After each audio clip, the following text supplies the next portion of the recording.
Bismillahirrahmanirrahim. Assalamualaikum warahmatullahi wabarakatuh. Alhamdulillahi rabbil alamin. Wassalatu wassalamu ala rasulillahil karimil amin.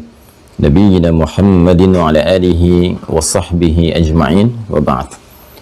Faya ahbaballahi wa ahbaba rasulihi sallallahu alaihi wasallam, usi nafsi wa iyyakum bitaqwallahi faqad fazal muttaqun fala tamutunna illa wa antum muslimun. Faqala ta'ala ya ayyuhalladzina amanu taqullaha haqqa tuqatih wa la tamutunna illa wa antum muslimun. Saudara-saudariku, semoga kita senantiasa dimuliakan, disehatkan dan dirahmati oleh Allah Subhanahu wa taala. Alhamdulillah, kita kembali diberikan kesempatan oleh Allah untuk beraktivitas sesuai dengan ajal yang telah Allah tetapkan. Semoga seluruh aktivitas kita diridhai oleh Allah Subhanahu wa taala, baik yang telah berlalu, tengah berlangsung, ataupun yang kita rencanakan dilakukan di masa depan. Kita bermohon kepada Allah semoga seluruh hamba Allah yang berkehidupan sampai detik ini, namun khususnya mereka belum beriman, dikuatkan jiwa dan lisan mereka untuk bersyahadat sebelum wafat kembali kepada Allah. Pun demikian dengan para pelaku maksiat, dan boleh jadi kita termasuk di antara mereka, diberikan kelembutan, kekuatan hidayah di dalam jiwa untuk mau bertobat dan memperbaiki alur kehidupan menjadi lebih baik, hayatan thayyibah, dan wafat dalam keadaan husnul khatimah insyaallah. Karena itu mari kita meniatkan seluruh amalan kita untuk mendapatkan ridha Allah Subhanahu wa taala, dan di antara cara terbaik menjadikan amal kita lebih berkualitas adalah menopang dengan landasan pengetahuan yang kokoh. Alhamdulillah, kita awali dengan pembahasan ilmu akidah, dan lebih dari itu kita telah menyelesaikan pokok-pokok pembahasan di bab akidah ini, khususnya terkait dengan 6 pokok dikenal dengan rukun iman. Simpulnya disebut dengan akidah, yang diharapkan dengan simpul-simpul ini yang mengakar kuat di dalam jiwa dapat menghadirkan keyakinan paripurna tanpa ragu sedikit pun, dan menumbuhkan bangunan-bangunan megah berupa amal saleh yang dirahmati dan diridhai oleh Allah Subhanahu wa taala. Penjelas dari petunjuk 6 pokok ini terdapat di dalam Al-Qur'an sebagai sumber pokok kita berkehidupan, seperti diuraikan di pertemuan yang lalu. Kemudian Nabi Muhammad SAW ditugaskan oleh Allah untuk menjelaskan kandungan-kandungan pokok-pokok keimanan ini, khususnya pada periode sebelum hijrah yang berkehidupan di Makkah Al-Mukarramah. Demikian ayat-ayat Makkiyah hadir memberikan bimbingan kepada kita.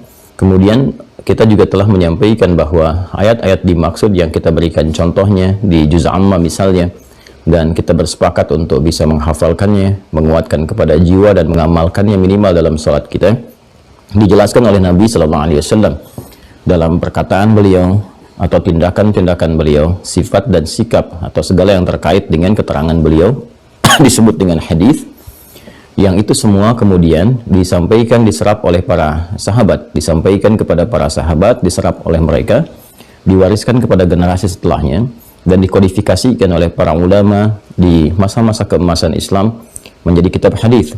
Dan di kitab hadis inilah kemudian dikumpulkan petunjuk-petunjuk tadi. Kemudian yang paling menarik, dilakukan tabwib secara tematik, diurutkan bab-babnya sesuai dengan aspek kehidupan kita. Di antara para ulama yang concern pada bidang ini adalah Al-Imam Al-Bukhari, yang mengurutkan, menghimpun hadis-hadis Nabi Muhammad SAW, kemudian menyajikannya dalam 97 topik. Dan di topik yang kedua ada pembahasan khusus tentang iman, diberikan nama oleh beliau dengan Kitabul Iman. Alhamdulillah, di pertemuan yang lalu kita telah menyampaikan pengantar bagian pertama dari Kitabul Iman ini, yaitu tentang bab qaulin Nabi SAW, bunyal islamu ala khamsin. Pembahasan tentang sabda Nabi SAW bahwa pokok keislaman itu ada 5, seperti telah kita uraikan di pertemuan yang lalu. 5 ini dibagi pada 2 bagian. Yang pertama ada aspek keimanan yang terimplementasikan pada syahadat, asyhadu an la ilaha illallah, asyhadu anna muhammadar rasulullah.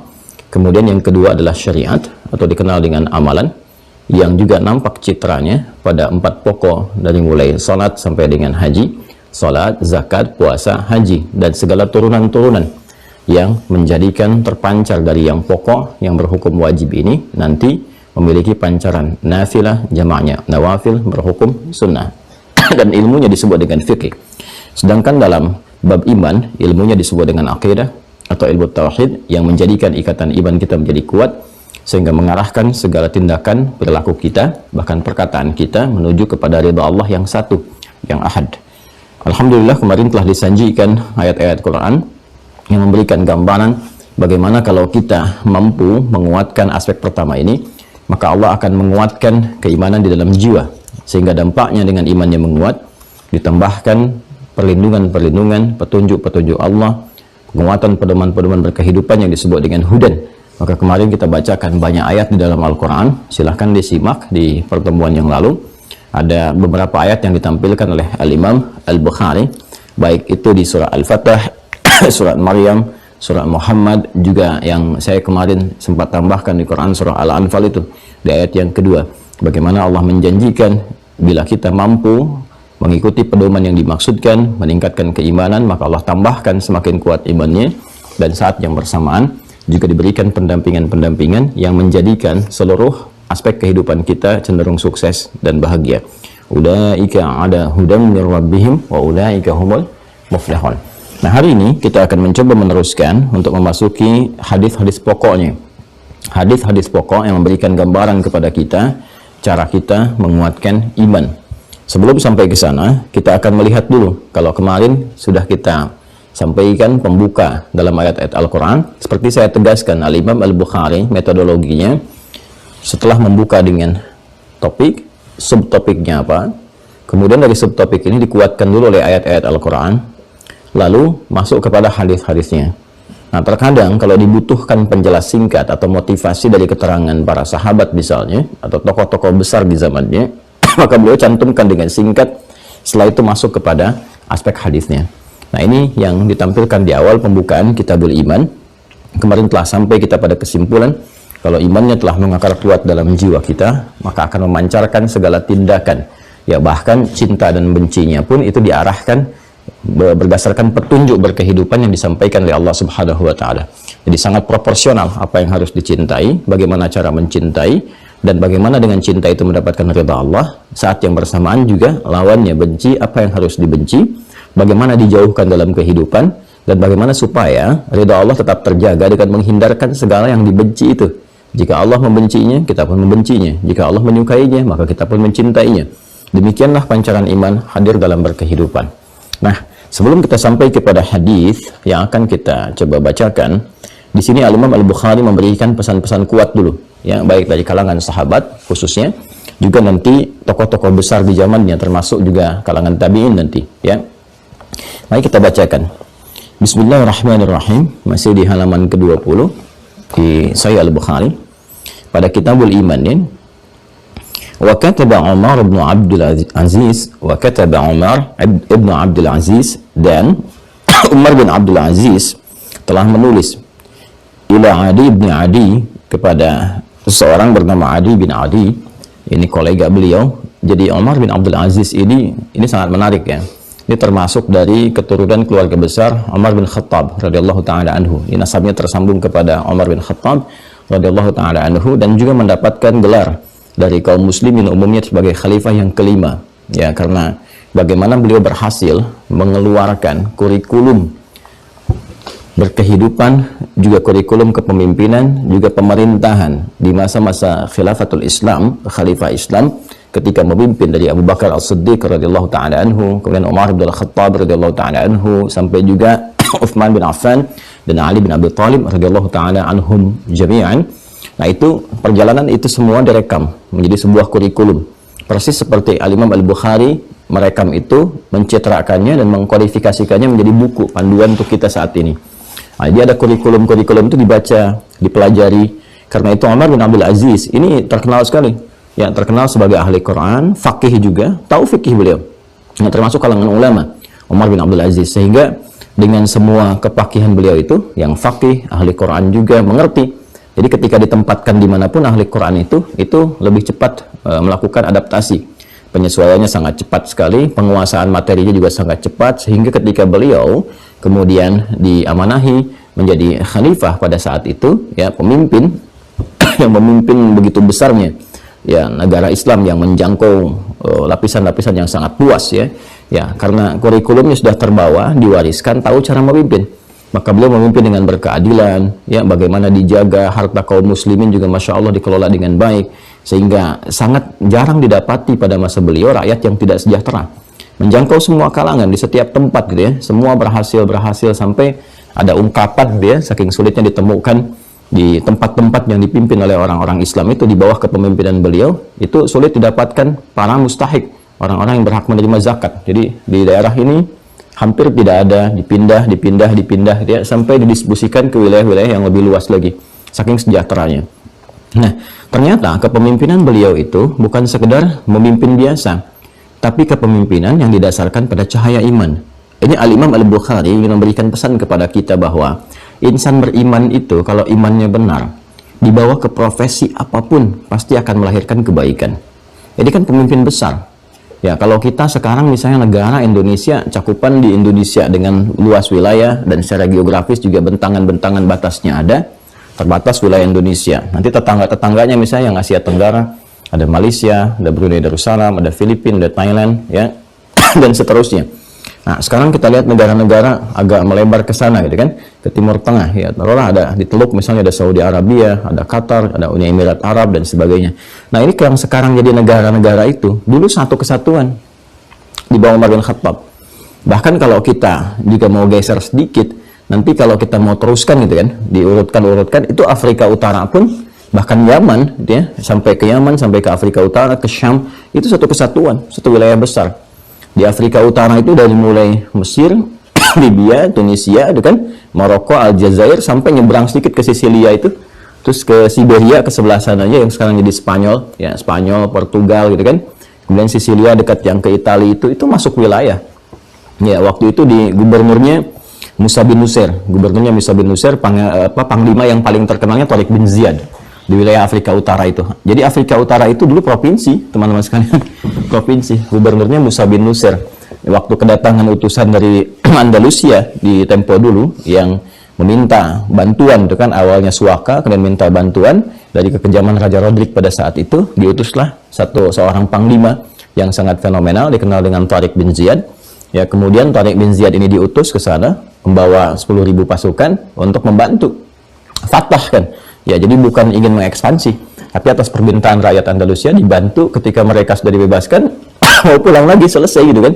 Tapi mereka minta dibantu ya di Sibghah, kemudian dikembangkan, dibawa kemudian pangan-pangan dari negeri Islam itu ke sana. Ya, termasuk apa yang dikenal dengan alfalfa sekarang itu. Ya, khotbah, pakan-pakan ternak, sehingga ternak-ternak Andalusia itu kudanya dan sebagainya itu bagus-bagus kualitasnya. Sampai sekarang terkenal kan kuda Spanyol itu. Itu pakannya dulu dari masa-masa keemasan Islam. Ya, dibangun sampai jadi peradaban dan sebagainya, ya kan, sampai kurang lebih 7 abad ya, 700 tahun.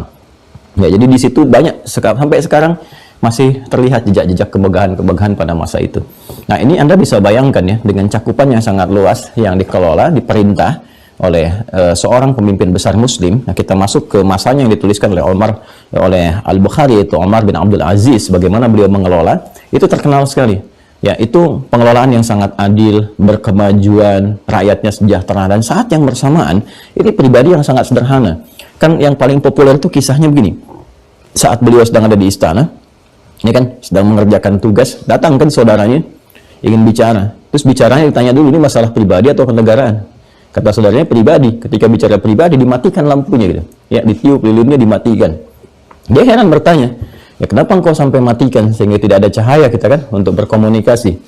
Nah, apa yang terjadi? Maka kata Umar bin Abdul Aziz, saat engkau tadi ya kan datang ingin mengadu, masih diduga ini masalah urusan negara, artinya negara itu ya rakyat butuh sesuatu kan. Kemudian khalifah merespon itu semua. Tapi ketika engkau nyampaikan ternyata maksud urusan pribadi, ini kan fasilitas negara. Lampu ini fasilitas negara katanya, cahaya fasilitas negara. Hanya saya ada di rumah dinas sekarang ini, yang rumah dinas ini dibayar oleh apa? Oleh zakatnya rakyat. Ya, jizyahnya dari rakyat, ya pajaknya dari rakyat lah kalau bahasa kita sekarang. Jadi nggak boleh hanya difungsikan itu kecuali untuk urusan-urusan dinas saja, negara saja. Jadi nggak boleh pakai fasilitas negara. Sampai lampu itu bayangkan, matikan dulu supaya kita bisa ngobrol urusan pribadi. Nah, itu semua sikap seperti itu dan sifat-sifat mulia itu ternyata dasarnya apa? Ditempatkan oleh Al-Imam Al-Bukhari di tempat Kitabul Iman. Dasarnya iman.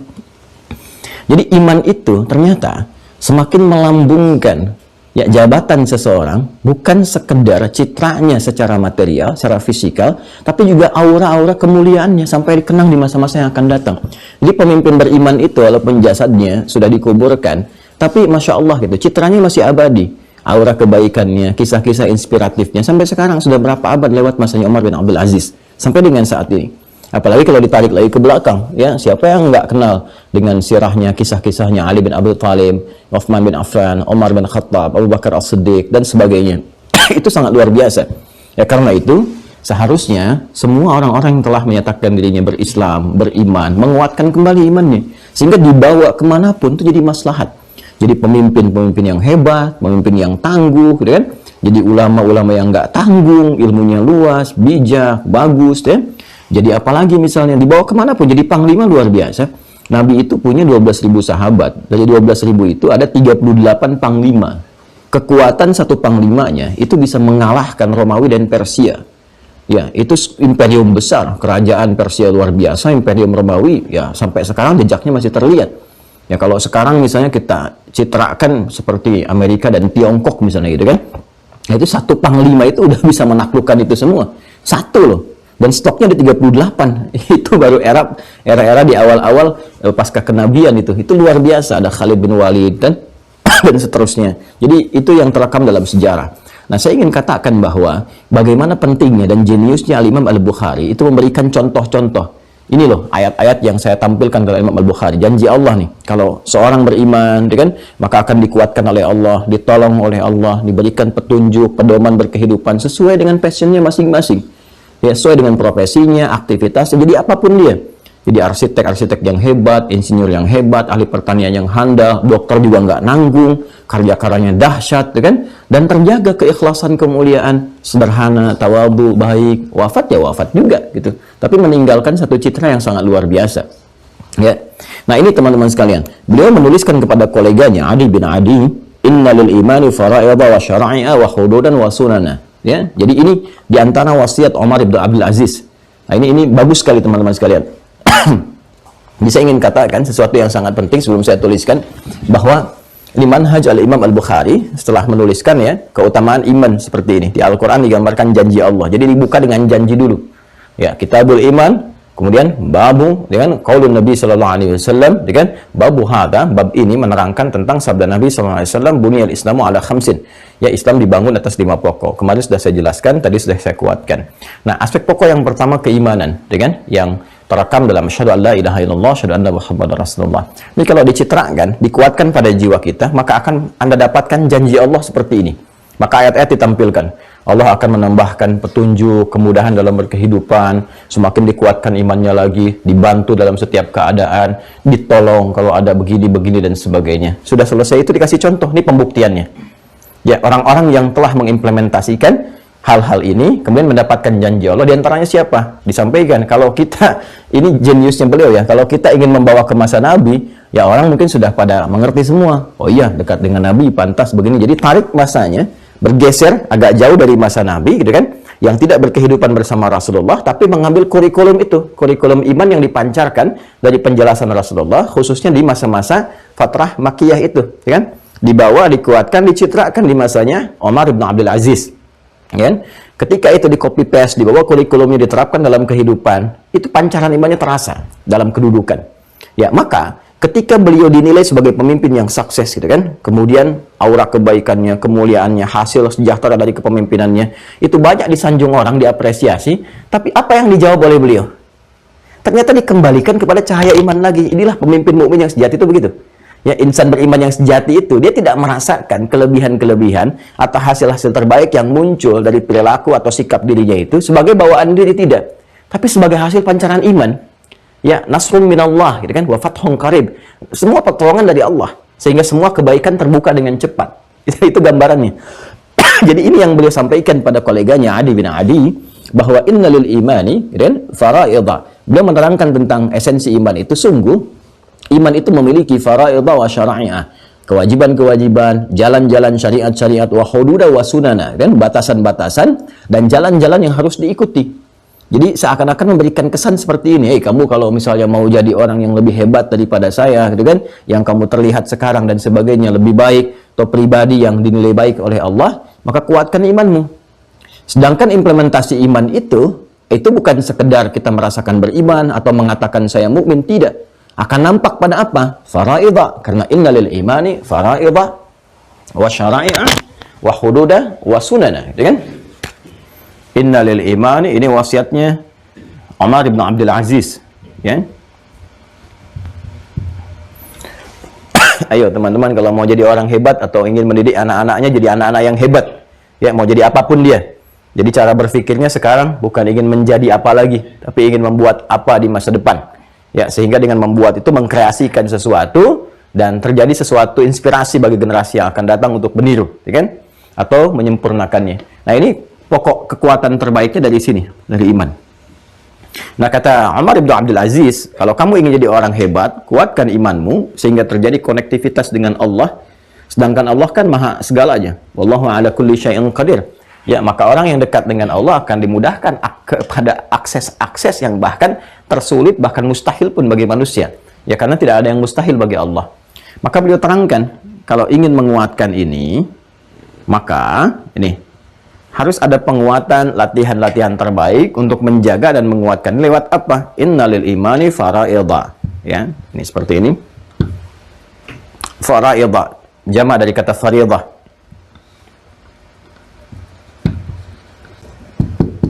Kan? Yang juga senafas dengan kewajiban-kewajiban. Ya. Sudah, kemudian wasyara'i'a. Ya, syara'i'a. Jamak dari kata syariat. Ya. Kemudian wahududa, batasan-batasan. Ya kan? Kemudian wasunana, jalan-jalan yang harus diikuti. Jamak dari kata sunnah. Ya kan?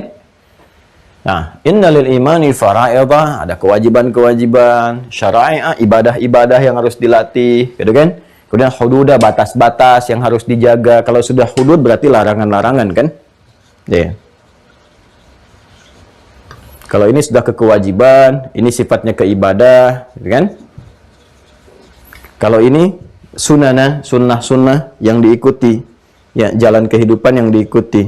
Ini sudah masuk jalan hidup Nabi, ya, tapak jejak tapak yang diikuti. Jadi kalau kita mau menguatkan iman kita ini, secara bahasa singkatnya, ayo kewajiban-kewajiban yang telah Allah tetapkan itu jaga betul. Ya, sempurnakan dengan baik. Kemudian syariat-syariat ibadah-ibadah tingkatkan. Dari mulai yang fardu ke yang sunnah. Kan terkenal sekali Umar bin Abdul Aziz, ya, bagaimana ibadahnya, bagaimana sholat tahajudnya, bagaimana puasanya, bagaimana kedekatannya dengan Al-Quran. Itu ahli Quran loh beliau tuh, ahli Quran. Ya, penggaliannya terhadap Quran, ya, hafalannya dan sebagainya. Nah, itu tingkatkan dulu. Kalau ini ditingkatkan, nanti akan ada pancaran kuat di cahaya iman. Karena itu ketika Allah menyebutkan ciri mukmin sejati di Quran surah 8 Al-Anfal itu di ayat yang kedua, ya, menggunakan adatul hasri, huruf pembatas, innama, untuk memberikan sebuah batas yang kuat tentang ciri insan beriman yang sejati. Innamal mu'minuna alladzina idza dzukirallahu wajilat qulubuhum, kan? Wa idza tuliyat 'alaihim ayatuhu zadatuhum imana wa 'ala rabbihim yatawakkalun. Tuh. Sungguh ciri insan beriman yang sejati itu kalau diperdengarkan nama Allah ada getaran dalam hatinya. Jadi jangankan mengerjakan ibadah nih. Baru dengar panggilannya aja sudah memberikan jejak kepada jiwanya. Allahu akbar, Allahu akbar. Boom. Ada menghunjam kepada jiwa. Ya Allah sudah dipanggil, kan?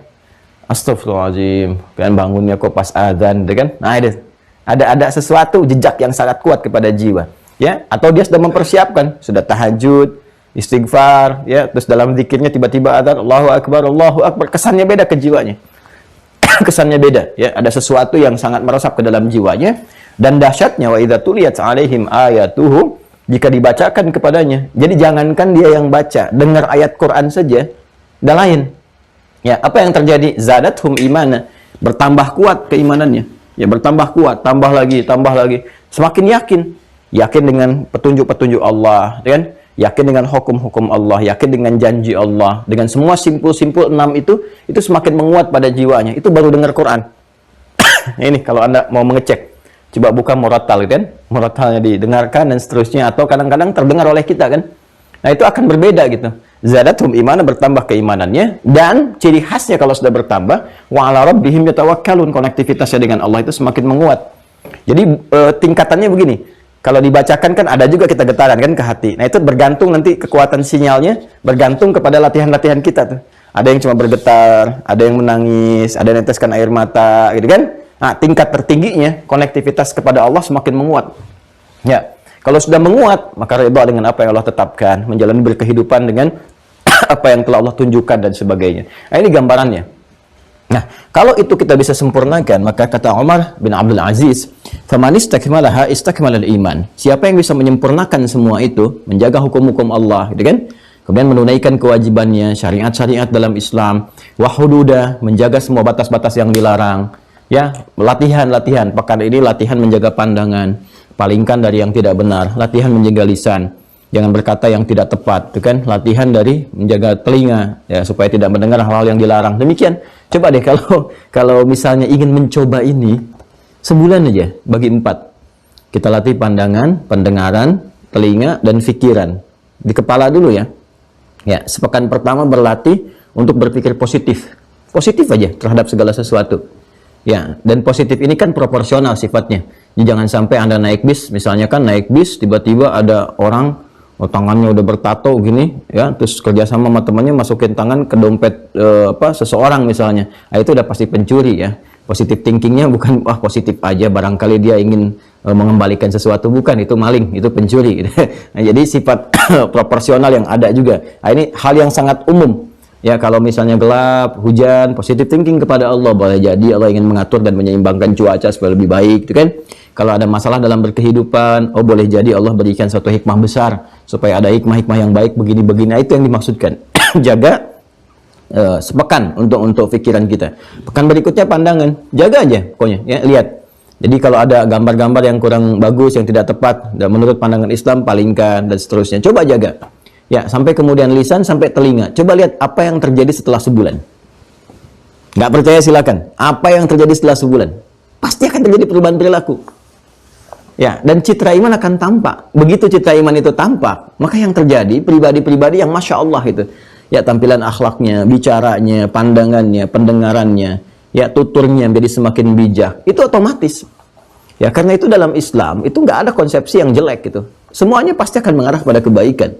Ya, sepanjang apa? Sepanjang jadi muslim. Muslim itu kemarin kita bahas, ya, patuh, tunduk, baik, dan sebagainya. Karena itu Umar ibn Abdul Aziz mengatakan, "Faman istakmalaha," ya kan? Istakmalal iman, siapa yang bisa menyempurnakan semua itu akan merasakan kesempurnaan iman. Dan kalau sudah imannya sempurna, mendapatkan halawatul iman. Kalau sudah halawatul iman, terhubung dengan Allahnya sangat luar biasa, kemudian merasakan pancaran kemuliaannya. Maka jadi insan yang paripurna. Ya, coba latihan ya, sepekan ini coba. Sepekan untuk pikiran dulu. Nanti ada perubahan dalam berkehidupan. Di rumah tangga bawaannya akan enak. Pekerjaan cenderung lebih tentram gitu. Baru latihan ini aja, latihan pikiran aja, ya. Dan seterusnya. Kan kalau kita lihat di Quran surah 49 Al-Hujurat dari ayat 11 ya sampai ayat 12-nya aja. Di situ lengkap kalau mau pengen latihan.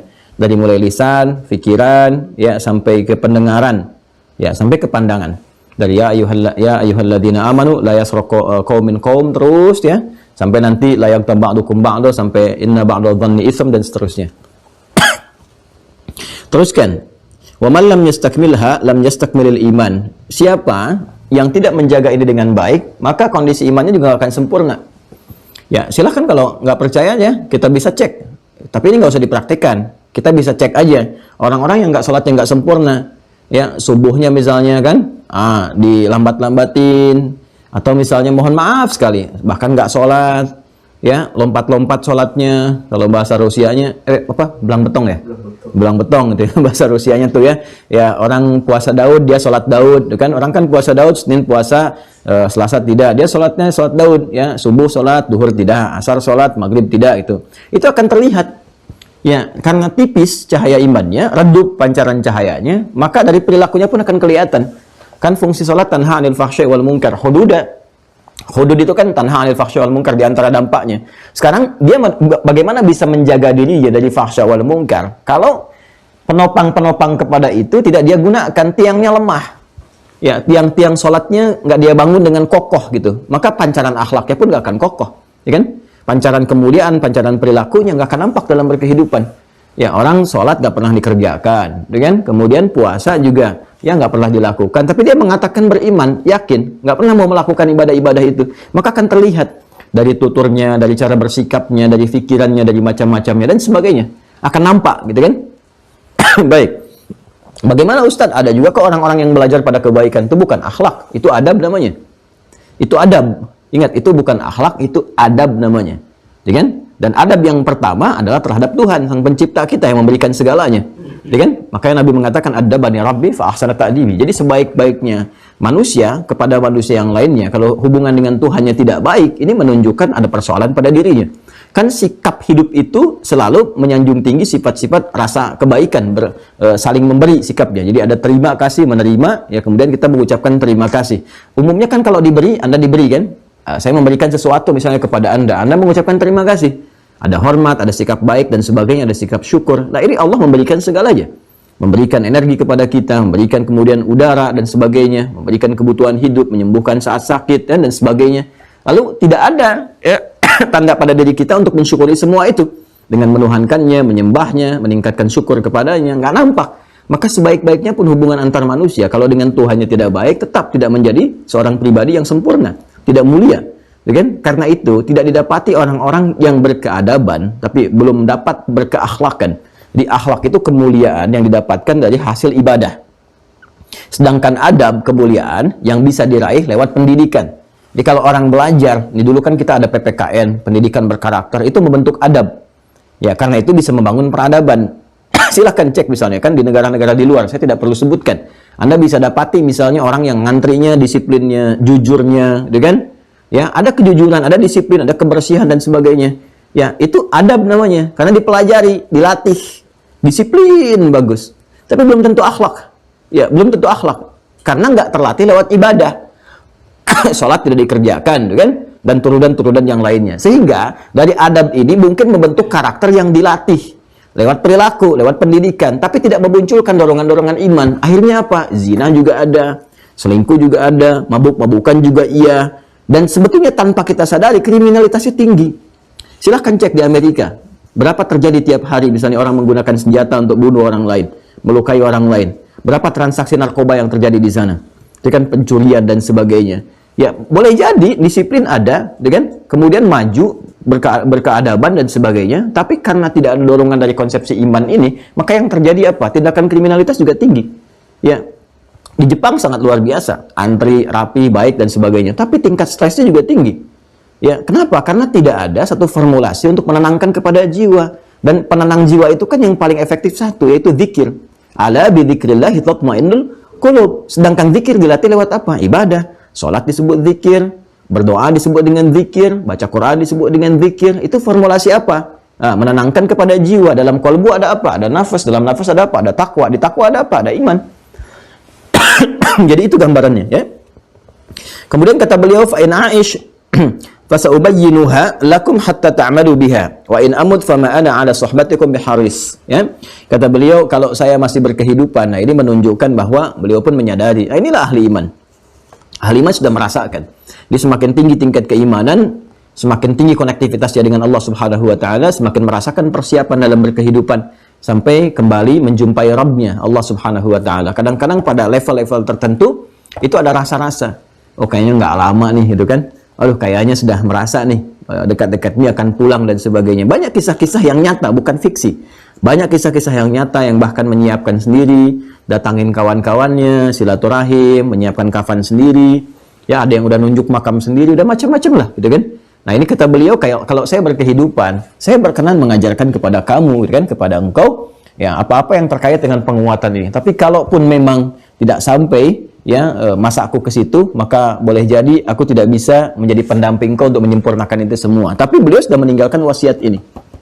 Dan wasiat ini berharganya untuk kita saat ini. Ya, dan diabadikan oleh Imam Al-Bukhari sampai kepada kita. Jadi, kalau kita ingin menyempurnakan iman, tipsnya dari Umar bin Abdul Aziz, ini poin-poinnya. Ya, jaga kewajiban-kewajiban yang telah Allah tetapkan, larangan-larangan dijauhi, ibadah ditingkatkan, dan sunnah-sunnah Nabi dipedomani. 4 ini aja. 4, ya kan? Kewajiban-kewajiban ditunaikan, kan? Ibadah ditingkatkan, larangan dijauhi, sunnah dipedomani. 4 ini ya. Nah, jadi sekarang ibadah apa saja nih kita keluarkan? Sholat, ya kan? Puasa, nanti saat masuk fikih kita terangkan dengan detail insya Allah. Insya Allah. Nah, kemudian kewajiban-kewajiban apa saja? Kewajiban sebagai personal terhadap Allah apa? Kewajiban di rumah tangga punya peran apa? Apakah suami, istri, ayah, ibu, anak, dan sebagainya. Ya, kewajiban di tingkat kehidupan sosial dalam pekerjaan apa? Itu sempurnakan tuh. Ya. Lalu diseimbangkan dengan ibadah supaya ada pancaran iman dalam praktek kehidupan kita. Setelah itu jaga dari larangan-larangan, ya. Dalam pekerjaan nggak boleh korupsi, nggak boleh bikin hoax, gitu kan? Nggak boleh menyimpang, nyogok-menyogok dan sebagainya dan seterusnya. Lalu untuk mengkomplitkan itu, menyempurnakannya, turunkan sunnah-sunnah Nabi, jadikan kurikulum. Seperti pernah saya sampaikan, ya. Apa yang pokok, ya dari bangun tidur sampai tidur lagi. Cara bangun tidur Nabi bagaimana?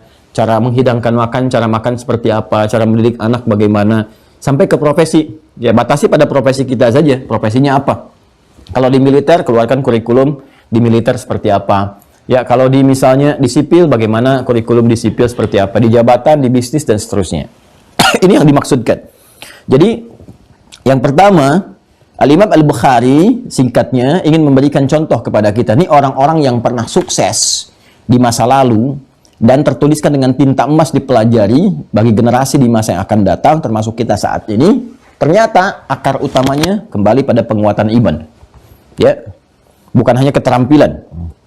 Kemudian waqala Ibrahimu sallallahu alaihi wasallam, dan Nabi Ibrahim juga, siapa yang tak kenal Nabi Ibrahim? Ya, Nabi Ibrahim Khalilullah, ya, wattakhadallahu Ibrahim khalila, ya, dan Allah menjadikan Ibrahim itu sebagai di antara hamba yang terdekat dengan Allah. Ya, terdekat dengan Allah, sangat dekat, sangat luar biasa, sangat dimuliakan. Saking dekatnya, keturunan-keturunannya banyak jadi nabi, banyak jadi rasul. Ya, tapi apa yang terjadi? Ternyata tetap latihan menguatkan iman. Jadi Abul Anbiya pun, bapak para nabi, tetap berlatih menguatkan iman. Ya, Rasulullah itu kan bagaimana menjaga ibadahnya. Ya, ibadah-ibadah sampai yang sunnah, yang tahajud itu sampai kakinya terlihat bengkak dan sebagainya. Tapi puncaknya apa? Konektivitas dengan Allah. Ketika ditanya, kenapa mesti begini ya Rasulullah? Afala akunu abdan syakura. Aku ini sedang mengimplementasikan syukur. Di saking gembiranya dengan karunia Allah, itu meningkatkan ibadah. Nabi Ibrahim pun, kata Imam Al-Bukhari, itu masih ya berusaha meyakinkan dirinya, menguatkan maksudnya, meningkatkan keimanan, ya menguatkan keimanan. Itu sebagai contoh bagi umat. Kalau Nabi kan sudah terjaga, maksum, sudah baik dan sebagainya. Tapi ingin memberikan contoh kepada umatnya bahwa ini loh, status Nabi itu tidak mengurangi diri untuk meningkatkan ibadah. Dan di antara itu semua, itu memberikan sebuah citra kepada kita tentang peristiwa-peristiwa yang terjadi ya pada nabi-nabi itu yang meminta ditunjukkan kepada Allah sebagai gambaran kepada kita. Apa di antaranya? Ini ada di Quran surah kedua Al-Baqarah di ayat 260. Di kitab ini ada salah tulis ya, bukan ayat 77 nih, ayat 260. Yang punya kitab ini jilid pertama halaman 20. Ini dituliskan Al-Baqarah ayat 77, bukan 77 ya. Tapi yang tepat 260, paling kiri sebelah atas di mushaf standar. Wa idh qala Ibrahimu rabbi arini kaifa tuhyil mauta qala awalam tu'min qala bala walakin liyatma'inna qalbi. Ya, di sini dituliskan wa qala Ibrahimu sallallahu alaihi wasallam walakin liyatma'inna qalbi. Ya kan? Ada ayatnya, wa idh qala Ibrahimu rabbi arini kaifa tuhyil mauta, dan pelajarilah, ingatlah, pelajari, dan artinya apa yang tadi saya sampaikan, ya. Artinya apa? Kepada kita sebetulnya citranya. Bukan karena Ibrahim ya, karena Ibrahim alaihissalam sudah nabi, sudah rasul, sudah mulia, maksum, terjaga, gitu kan? Dan tetap meningkatkan ibadahnya kepada Allah. Tapi dalam peristiwa-peristiwa tertentu, dialog antara nabi dan rasul dengan Allah Subhanahu wa taala itu memberikan kesan dan pesan kepada kita umatnya untuk belajar meningkatkan iman. Makanya kalimatnya menggunakan id, dan ingatlah, ingat, pelajari, pahami ya. Ketika Ibrahim alaihissalam bermohon kepada Allah untuk menunjukkan, qala rabbi arini kaifa tuhyil mauta, ya. Wa idz qala Ibrahim rabbi arini kaifa tuhyil mauta, beliau mengatakan, ya Allah, mohon tunjukkan kepadaku bagaimana cara engkau menghidupkan yang mati, ya, membangkitkan, menghidupkan yang mati. Qala awalam tu'min, Nah, dikonfirmasi ya oleh Allah. Allah Maha mengetahui, sebelum dijawab sudah tahu, tapi supaya nampak di lisan Nabi Ibrahim untuk menjadi penjelas, saksi ya bahwa ini keluar di lisannya, ya supaya tidak ada tuduhan-tuduhan atau dugaan kepada Allah, supaya keluar langsung kalimat kita baca. Qala awalam tu'min? Ibrahim, apa belum yakin? Ya, belum kuat keimananmu, keyakinanmu. Qala bala, tidak ya Allah, aku sudah yakin, kuat betul. Ya, yakin seutuhnya. Ini konfirmasi bahwa semua nabi rasul itu terjaga, maksum, tingkat keimanannya tinggi kepada Allah Subhanahu wa taala. Ya, tapi ada contoh kepada kita. Apa? Walakin liyatma'inna qalbi. Kadang-kadang ditunjukkan kuasa Allah itu untuk memberikan ketentraman kepada jiwa. Ya, sehingga jiwa semakin lapang, semakin mudah menerima kemuliaan-kemuliaan. Karena itulah ini konsepsi semacam ini kadang Allah tampakkan dalam kehidupan kita lewat musibah. Udah minta sana sini nggak ada yang tolong, tiba-tiba ke masjid sholat 2 rakaat, begitu selesai sholat datang orang ngasih solusi dengan izin Allah, ditampakkan oleh Allah. Oh, ternyata solusinya semua kembali kepada Allah, itu kan? Ternyata ketika puasa berdoa datang jawaban itu, ya kan? Ada orang berusaha sana sini, ya terus pengen haji ngumpul-ngumpulkan nggak dapat, ya tiba-tiba dia sudahlah hasil mulung disetorkan untuk kurban disampaikan. Hasilnya menggugah, viral kisahnya, kemudian tiba-tiba dapat ONH plus dan sebagainya. Ada banyak sekali peristiwa-peristiwa yang puncaknya ternyata kembali ya saat kita mendekat kepada Allah Subhanahu wa taala. Saat sakit, saat macam-macam dan sebagainya, sehingga timbul kelapangan. Ya, kata Nabi Ibrahim, ada kesan orang-orang yang belum lapang jiwanya, belum menerima karena persoalan-persoalan tertentu, puncaknya hubungan dia dengan Allah. Ya, di kisah ini kan jadi inspirasi. Apa inspirasi yang memberikan ketenangan itu? Seakan beliau sudah ada bacaan-bacaan yang diberikan petunjuk oleh Allah Subhanahu wa taala bahwa baik di masa Nabi Ibrahim ada yang tidak menuhankan Allah Subhanahu wa taala padahal dia nggak bisa menghidupkan, nggak bisa mematikan. Kan kisah 260 ini, ayat 260 ini terkorelasi dengan ayat 258. Coba lihat diskusi Nabi Ibrahim dengan Raja Namrud, ayat 258 paling kanan di pertengahan. Antara 257 dengan 259, 258. Alam tara ila alladhi hajja Ibrahim fi rabbih an atahu Allahul mulka idh qala. Ada ayatnya? Idh qala Ibrahim rabbi alladhi yuhyi wa yumit qala ana uhyi wa umit. Jadi satu kali ada dialog dengan Raja Namrud itu yang sombongnya luar biasa, yang dengan kesombongannya Allah wafatkan dengan nyamuk saja gitu kan. Ketika terjadi dialog, Nabi Ibrahim mengajak, kembali kepada Allah. Dialah Allah Tuhan yang hak. Karena Namrud ini ngaku Tuhan. Ya, 2 yang terekam di muka bumi ngaku Tuhan. Yang satu orang Babilonia di Irak kekinian, ya kan? Irak kan dulu bukan wilayah Arab, wilayah Persia ke sebelah sana. Tetangganya Iran, ya kan? Kemudian yang kedua, yang dari Afrika Utara, Firaun, yang Mesir sekarang, gitu kan? Di negerinya. Nah, ini Namrud mengaku Tuhan. Dalam dialognya dia berkata, aku juga bisa, ya, aku Tuhan ini, bisa sifat-sifat ketuhanan aku miliki. Dan kata Ibrahim alaihissalam, dia menghidupkan, mematikan. Kata Namrud, aku pun bisa menghidupkan, mematikan. Qala ana uhyi wa umit. Ya, seperti saya pernah sampaikan, 2 orang dipanggil prajuritnya, yang satu ditebas dengan pedang, kan? Ya, sampai dia meninggal, yang satu dibiarkan hidup. Dia katakan, nih, aku menghidupkan, mematikan. Yang ini aku biarkan hidup, yang ini aku matikan.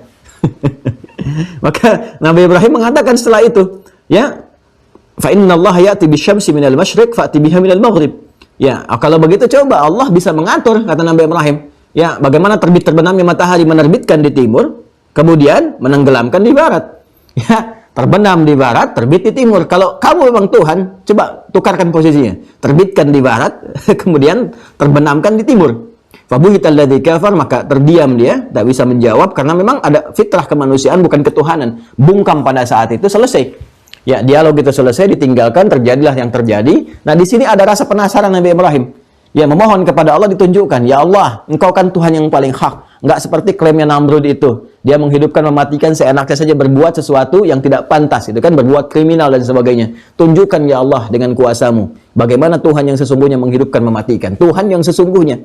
Ya, maka oleh Allah kemudian dikonfirmasi, diuji. Ya, apa kamu kurang yakin? Ya, maka diklarifikasi, dikonfirmasi oleh Nabi Ibrahim. Tidak ya Allah, sempurna keyakinan saya. Ya, kalau dalam bahasa bebasnya itu, ini untuk menunjukkan kepada orang-orang itu bahwa tidak ada yang layak dipertuhankan selain Engkau. Jadi kalau ada yang menuhankan makhluk lagi, menuhankan manusia dengan segala sifatnya atau manusia yang ngaku Tuhan, maka peristiwa ini bisa menjadi dalil untuk mereka. Itu maksudnya. Jadi kalau nanti ada yang menuhankan manusia dari proses bagaimanapun, ini bisa dijadikan sebagai dalil. Maka oleh Allah diperintahkan, qala fakhudh arba'atan minat tayr. Ya, kemudian ambil 4 ekor burung. Kemudian setelah itu apa yang terjadi? Dipotong-potong. Ya, kemudian disimpan di setiap bukit potongan-potongannya itu. Bagaimana Allah ingin menunjukkan sesuatu yang dahsyat terjadi? Ya, karena kan menghidupkan yang mati kan berarti harus ada yang mati dulu kan? Nah, maka di sini burung dipotong-potong jadi 4, ya. Kemudian apa yang terjadi setelah disimpan di berbagai bukit macam-macam, gitu kan? Nah, lalu thummad'uhunna ya'tinaka sa'ya. Panggil itu dengan izin Allah, dipanggil. Jadi menghidupkannya pun ada kalimat yang dipanggilkan disambungkan kepada Allah, ingin menunjukkan bahwa bukan manusia yang punya kuasa atas itu. Thummad'uhunna ya'tinaka sa'ya. Kemudian panggil itu dengan nama Allah. Bismillah, dengan nama Allah, biiznillah, hidup jadi. Ya'tinaka sa'ya. Maka yang 4 ini menyatu kembali, boom gitu kan? Nyatu lagi, ya, menyatu hidup kembali datang kepada Nabi Ibrahim, 4-4-nya terbang sekaligus. Ya, maka di situ beliau kemudian mulai menghadirkan satu kalimat yang kalimat ini memiliki kesan untuk kita semua sampai hari ini, sampai kehidupan berakhir. Apa itu? Bahwa hanya Allah yang maha tinggi, yang maha dahsyat, ya kan? Yang maha agung, yang maha perkasa, aziz, ya, kemudian juga yang maha bijak, yang maha mulia. Maka di situ kemudian ada kalimatnya menggunakan fi'il amr, wa'lam, gitu kan? Nah, harus kamu ketahui setelah semuanya nyata, ya, semua datang, keseluruhannya terjadi, hanya Allah yang maha kuasa, wa'lam. Nah, sekarang diinfokan kepada kita, kalau sudah tahu ini semua, ketahuilah. Nggak ada yang dipertuhankan lagi, tuh kan? Di antara kalangan-kalangan manusia atau yang lainnya selain Allah Subhanahu wa taala. Maka di situ sempurna la ilaha illallah. Karena itu belajar dari sini, salah satu kisahnya apa? Kalau ada orang-orang yang kemudian menuhankan selain Allah, ini kisah inspiratif itu bisa diambil. Contoh misalnya, kalau ada yang mempertuhankan karena klaim bisa menghidupkan yang mati. Ya, siapa misalnya? Nabi Isa alaihissalam dipertuhankan oleh sebagian orang, di antara klaimnya bisa menghidupkan yang mati. Kan? Nah, karena ini bukan Nabi biasa, ini bisa menghidupkan yang mati. Kan? Maka datanglah kisah ini untuk menerangkan, bukan Isa saja yang pernah begitu. Nabi Ibrahim lebih dahsyat lagi, menghidupkan yang matinya itu dipecah dulu jadi 4 bagian, disimpan dulu jasadnya. Nabi Isa tuh jasad utuh, dipanggil hidup, kalimatnya pun karena Allah, biiznillah, bangun. Kan? Nabi Ibrahim lebih dahsyat, juthahnya disimpan, jasadnya disimpan lagi, dipanggil, panggilnya jauh lagi. Nabi Isa manggilnya dekat, Nabi Ibrahim jauh di tiap bukit dipanggil. Thummad'uhunna ya'tinaka sa'ya, hidup dengan izin Allah, datang semuanya. Ya, jadi kalau engkau menuhankan Nabi Isa misalnya karena memang beliau dengan izin Allah mukjizatnya bisa menghidupkan yang mati untuk sementara kemudian diwafatkan kembali, maka kenapa Nabi Ibrahim tidak dipertuhankan? Ya kan? Nah, Nabi Musa juga pernah begitu, kan kisah sapi yang viral itu, Al-Baqarah. Ya, satu-satunya sapi yang paling viral 2000 tahun sebelum masa Nabi, sekarang sudah 1500 tahun, berarti 3500 tahun sampai sekarang dikenal. Ya, Al-Baqarah itu, ya kan ketika terjadi seseorang kakek itu meninggal dunia, pelakunya dilacak, nggak ada yang ngaku. Maka ketika konsultasi ke Nabi Musa suruh nyari sapi kan, bagian potongan sapinya diambil, ditepukkan kepada mayatnya dengan izin Allah, bangkit, bangun lagi. Kenapa Musa tidak dipertuhankan? Ya kan? Nah, kalau kemudian lahir dari ibu tanpa ayah, ya ada yang lebih dahsyat lagi, nggak ada ibu, nggak ada ayah, Nabi Adam. Ya kenapa Adam nggak dipertuhankan? Karena itu kemudian di Ali Imran ditegaskan, Inna mathala Isa kamathali Adam. Ya, sungguh penciptaan Isa itu sama persis dengan Adam, artinya sama-sama diciptakan oleh Allah Subhanahu wa taala. Ya, kan penciptaan itu ada 4 bagian untuk menunjukkan kuasa Allah semua. Ya, ini jarang ilmu ini didapatkan. Tapi kalau kita gali Quran, kita akan tahu keindahan, kedahsyatan Allah mencipta. Untuk menunjukkan bahwa semua bagi Allah mungkin terjadi, nggak ada yang tidak mungkin.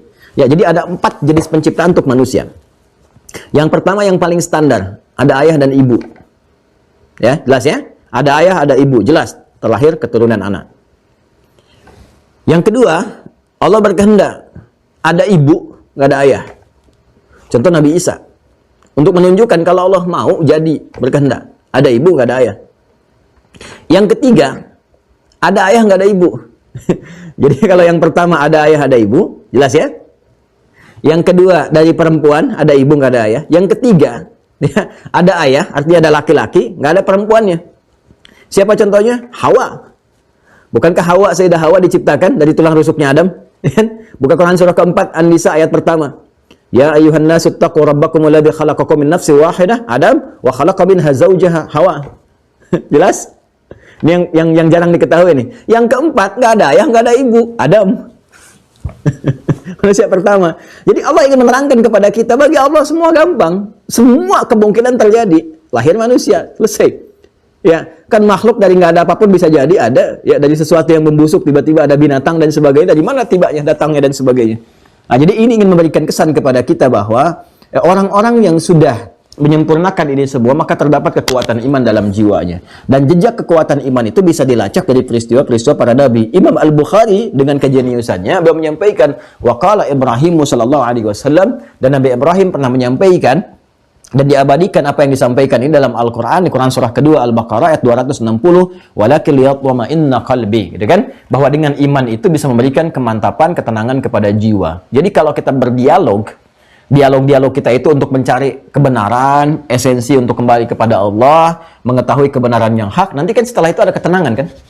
Dan ketenangan itu kalau dibawa, hati itu kan yatma'inna, sifat nafas yang mutmainnah, ke hatinya yatma'inna. Nanti sifatnya disebut tumakninah. Makanya dalam ibadah ada tumakninah kan? Ya kan? Ada tumakninah ya? Nah, tumakninah itu diantara hal yang didapatkan saat ibadah itu benar dilakukan dan melahirkan ketenangan kepada jiwa. Makanya orang-orang yang setelah selesai ibadah itu cenderung hatinya lebih tenang. Ya, cenderung hatinya lebih tenang. Nabi Ibrahim memberikan contoh kepada kita nih. Kalau kita benar-benar menuhankan Allah, ini buktinya Allah itu Tuhan, kemudian menyembahnya, maka dampaknya kepada jiwa akan tenang. Kalau nggak percaya silakan. Tadinya gelisah, berdoa aja dulu. Ya, jangan dulu sholat lah, doa aja. Gelisah, wudhu, ngadep kiblat, sholat. Doa. Saat Anda berdoa itu minimal, kegelisahan yang ada dalam jiwa itu sedikit-sedikit tereduksi, terkikis, ketenangan muncul. Apalagi pakai sholat. Setelah sholat, tawakal tiba, udah tenang seutuhnya. Ya. Kemudian teruskan, waqala Mu'adz bin Jabal. Ya, dan Mu'adz bin Jabal, salah satu duta besar. Ya, Umar bin Khattab menugaskan beliau sebagai duta besar di Yaman. Yaman itu luas banget. Sekarang ada Yaman Utara, Yaman Selatan. Itu si Yaman-Yamannya ditugaskan jadi dubes. Karena beliau pernah jadi dubes Nabi. Dubes Nabi. Zaman Nabi diutus ke Yaman untuk menyampaikan risalah Islam. Zaman Umar, karena tahu Mu'adz bin Jabal sudah pernah ke Yaman, sudah riset, maka ditugaskan ke sana. Ya, makanya juga ini satu tips nih buat Kemenlu, buat Kemlu. Ya, jadi dubes-dubes itu bolehlah. Kalau bukan karir juga dari orang-orang misalnya yang pernah ada di wilayahnya belajar. Ya, misalnya kalau di Timur Tengah, yang dari Saudi, ya, Uni Emirat, ke Afrika, ke sana, ke Mesir, dan sebagainya. Nah, itu boleh direkrut tuh. Ya, alumni-alumni dari kampus-kampusnya masuk ke Pejambon misalnya, kemudian berlatih, jadi diplomat. Nanti ditugaskan di tempat-tempat yang dia pernah ada di sana, sehingga tahu wilayah dan tahu bahasanya. Nah, jangan sampai diplomat kita ditugaskan, tapi nggak ngerti bahasa di tempat yang ditugaskan. Ya, di negeri Arab nggak bisa bahasa Arab, di Eropa nggak bisa bahasa tempat dia bertugas. Nah, ini jadi repot juga. Nah, Mu'adz bin Jabal ditugaskan, ya, ketika ditugaskan oleh Umar bin Khattab itu di Yaman, itu cuma butuh waktu, teman-teman sekalian, 2-3 tahun untuk menyejahterakan orang Yaman sehingga nggak ada yang fakir lagi. Cuma 2-3 tahun. Tahun pertama ditugaskan Umar, zakat mal yang ada di sana, itu sepertiganya balik ke Madinah. Umar marah. Kenapa zakat kok dikirim ke pusat? Nah, ini juga masukan mungkin bagi Basnas ya. Ini pengelolaannya. Ini kan rumus nabinya tu'khadhu min aghniyaihim wa turaddu 'ala fuqaraihim. Jadi kalau ada zakat berlaku, diambil di lokal itu yang berzakat, muzaki ya, lalu didistribusikan di lokal itu dulu. Ya, kepada yang berhak menerimanya dengan kualifikasinya ada 8 golongan itu. Kalau sudah tercukupi misalnya, ada kelebihan baru ditarik ke pusat. Ya, baru didistribusikan subsidi ke daerah-daerah lain yang kurang zakatnya. Seperti itu polanya. Jadi bukan distorkan ke pusat dulu. Nah, ini mungkin masukan bagi Basnas nih. Ya, jadi jangan sampai saya di Bekasi misalnya kan, zakat orang Bekasi dikumpulkan di kota, ditarik ke pusat dulu. Jadi begitu orang Bekasi punya keperluan, harus bikin proposal. Nah, ini pola yang disampaikan Nabi tidak begitu. Selesaikan dulu di wilayah Bekasi, dapat 1 M misalnya kan, dipakai nih. Ya, terpakainya 800 juta, 200-nya setorkan ke pusat. Nanti subsidikan untuk yang ke Depok misalnya, atau sampai yang terjauh di Papua, di Aceh dan sebagainya. Itu lebih merata, polanya seperti itu. Nah, Mu'adz melakukan itu. Ya, periode pertamanya, setahun pertama jadi gubernur, itu sepertiga dibalikin ke Madinah. Umar marah. Apa udah nggak ada yang miskin katanya di sana? Kata Mu'adz bin Jabal, ya sudah tinggal sepertiga lagi nih. Tahun kedua, teman-teman sekalian, itu dibalikin lagi. Ya, ke Madinah tuh. Jadi tahun pertama sepertiga, ambil kan. Kemudian tahun yang berikutnya masih ada sisa lagi, marah lagi Umar. Kok masih ada sisa katanya kan? Ya, kenapa masih nggak ada yang miskin lagi? Ada, cuma lebih kurang dari yang kemarin, lebih sedikit lagi gitu kan. Nah, sedangkan tahun yang ketiga seluruhnya habis semua, distorkan. Jadi yang pertama sepertiga distorkan, tahun kedua itu 2/3 distorkan lagi. Kalau 2/3 kan tinggal sepertiga yang miskin. Ya, kalau sepertiga dibalikan tinggal 2/3. Kalau 2/3 dibalikan tinggal sepertiga yang miskin. Tahun ketiga utuh semua. Ya, semuanya. Kalau dapat 1 miliar, 1 miliar-miliarnya dikembalikan semua, ya distorkan ke pusat. Lebih marah lagi Umar. Ya, apa sudah nggak ada sama sekali katanya yang fakir yang miskin di sana? Kata Mu'adz bin Jabal, enteng saja. Sekarang sudah selesai semua, kemiskinan tuntas, sejahtera semua. Cuma butuh 3 tahun Anda bayangkan. 3 tahun selesai. Jadi saya membayangkan bagaimana berapa sih potensi zakat itu yang bisa dikelola itu di Indonesia itu. Muslim kalau 85% dari 270 juta itu kurang lebih 240 juta. Ya, taruhlah kemudian 10% aja lah yang wajib zakat. Makanya kalau orang Islamnya disupport nih, ya pedagang-pedagang muslim, pebisnis muslim disupport betul-betul, diambil zakatnya aja itu sudah luar biasa. Ya, 10%-nya dari 240 juta itu udah 24 juta. 24 juta itu kalikan berapa wajib zakatnya? Berapa triliun potensinya? Setiap tahun. Itu kalau udah mengentaskan kemiskinan itu sangat, saya kira akan lebih cepat, efektif gitu. Ya, subsidikan ke sini dari mulai Aceh sampai dengan Papua dikelola dengan baik dan sebagainya. Itu Mu'adz berhasil. Ya, dan seyaman loh, jangan salah, seyaman. Nah, pertanyaannya, apa yang menjadikan Mu'adz berhasil mengelola itu sebagai gubernur pada masa itu? Dan pernah diminta oleh Nabi untuk bertugas, riset dulu nih ke Yaman, riset. Kalau bertemu ahli kita begini caranya, terangkan, dialog dengan baik. Kan? Jangan sampai bersinggungan. Hebat, jadi toleransi itu udah dibangun. Nabi itu udah membangun toleransi yang sangat tinggi. Lakum dinukum waliyadin, la ikraha fiddin, gak boleh maksa, gak boleh saling mencampur adukan. Kalau mau berdialog, saling menghormati, terkenal kok. Sahabat-sahabatan misalnya, dari dulu antara pendeta dengan ustadz dengan macam-macam, biasa saja membangun harmoni dalam kehidupan. Tapi kalau urusan dalam agama, masing-masing. Nggak usah saling mencampuri. Masing-masing semuanya. Biasa, masing-masing. Dalam kehidupan berbangsa bertanah air, sama-sama berkolaborasi membangun. Meningkatkan kemakmuran, kesuksesan, dan sebagainya. Nah, kalau ingin mencari kebenaran, didialogkan, komparasikan. Ya, walaupun pada pilihan akhirnya, lakum dinukum waliyadin. Indah kan ajaran Islam. Itu Nabi memberikan kesan kepada Mu'adz. Kalau kamu datang ke sana bertemu dengan ahli kitab, kalau ingin berdialog, ditanya Islam itu bagaimana, sampaikan ini yang pokok-pokoknya. Sampaikan dengan jujur, yang terbuka, bangun nilai kelembutan yang baik dan sebagainya. Setelah itu selesai, Nabi meninggal, gantikan Abu Bakar, ganti Omar, meluas wilayah Islam sampai ke Yaman, dikirim jadi dubes. 3 tahun sejahtera semua. Ya. Nah, sekarang ketika ditanya apa tipsnya? Jawaban Mu'adz apa? Nah, ini sampai muncul di kaos-kaos, di macam-macam. Ini jawaban yang fenomenalnya, sampai viral nih sekarang. Boleh jadi status tuh di media sosial. Apa kata Mu'adz bin Jabal? Wa qala Mu'adz bin Jabalin, dan Mu'adz bin Jabal radhiyallahu taala anhu berkata, "Ijlis bina nu'min sa'ah." Ijlis bina nu'min sa'ah. Yuk duduk sebentar, duduk sejenak. Kita beriman sesaat. Jadi selalu dikembalikan kepada iman. Ya, kalau bahasa anak milenial sekarang kongkonya pun kongko iman gitu. Duduknya iman, ngopinya ngopi iman. Ya, jadi beliau tuh tidak pernah ada waktu ya sekelebat pun sesaat waktu kecuali diisi dengan iman. Makanya kalau ada orang-orang yang ingin mendekat kepada beliau pun, idlis bin nu'min sa'ah. Ayo sejenak duduk di sini, tapi kita bicara tentang iman aja, semua dari iman. Jadi kalau ngobrol diskusi apapun, ya diskusinya sumbernya dari keimanan, karena sumbernya iman semua baik.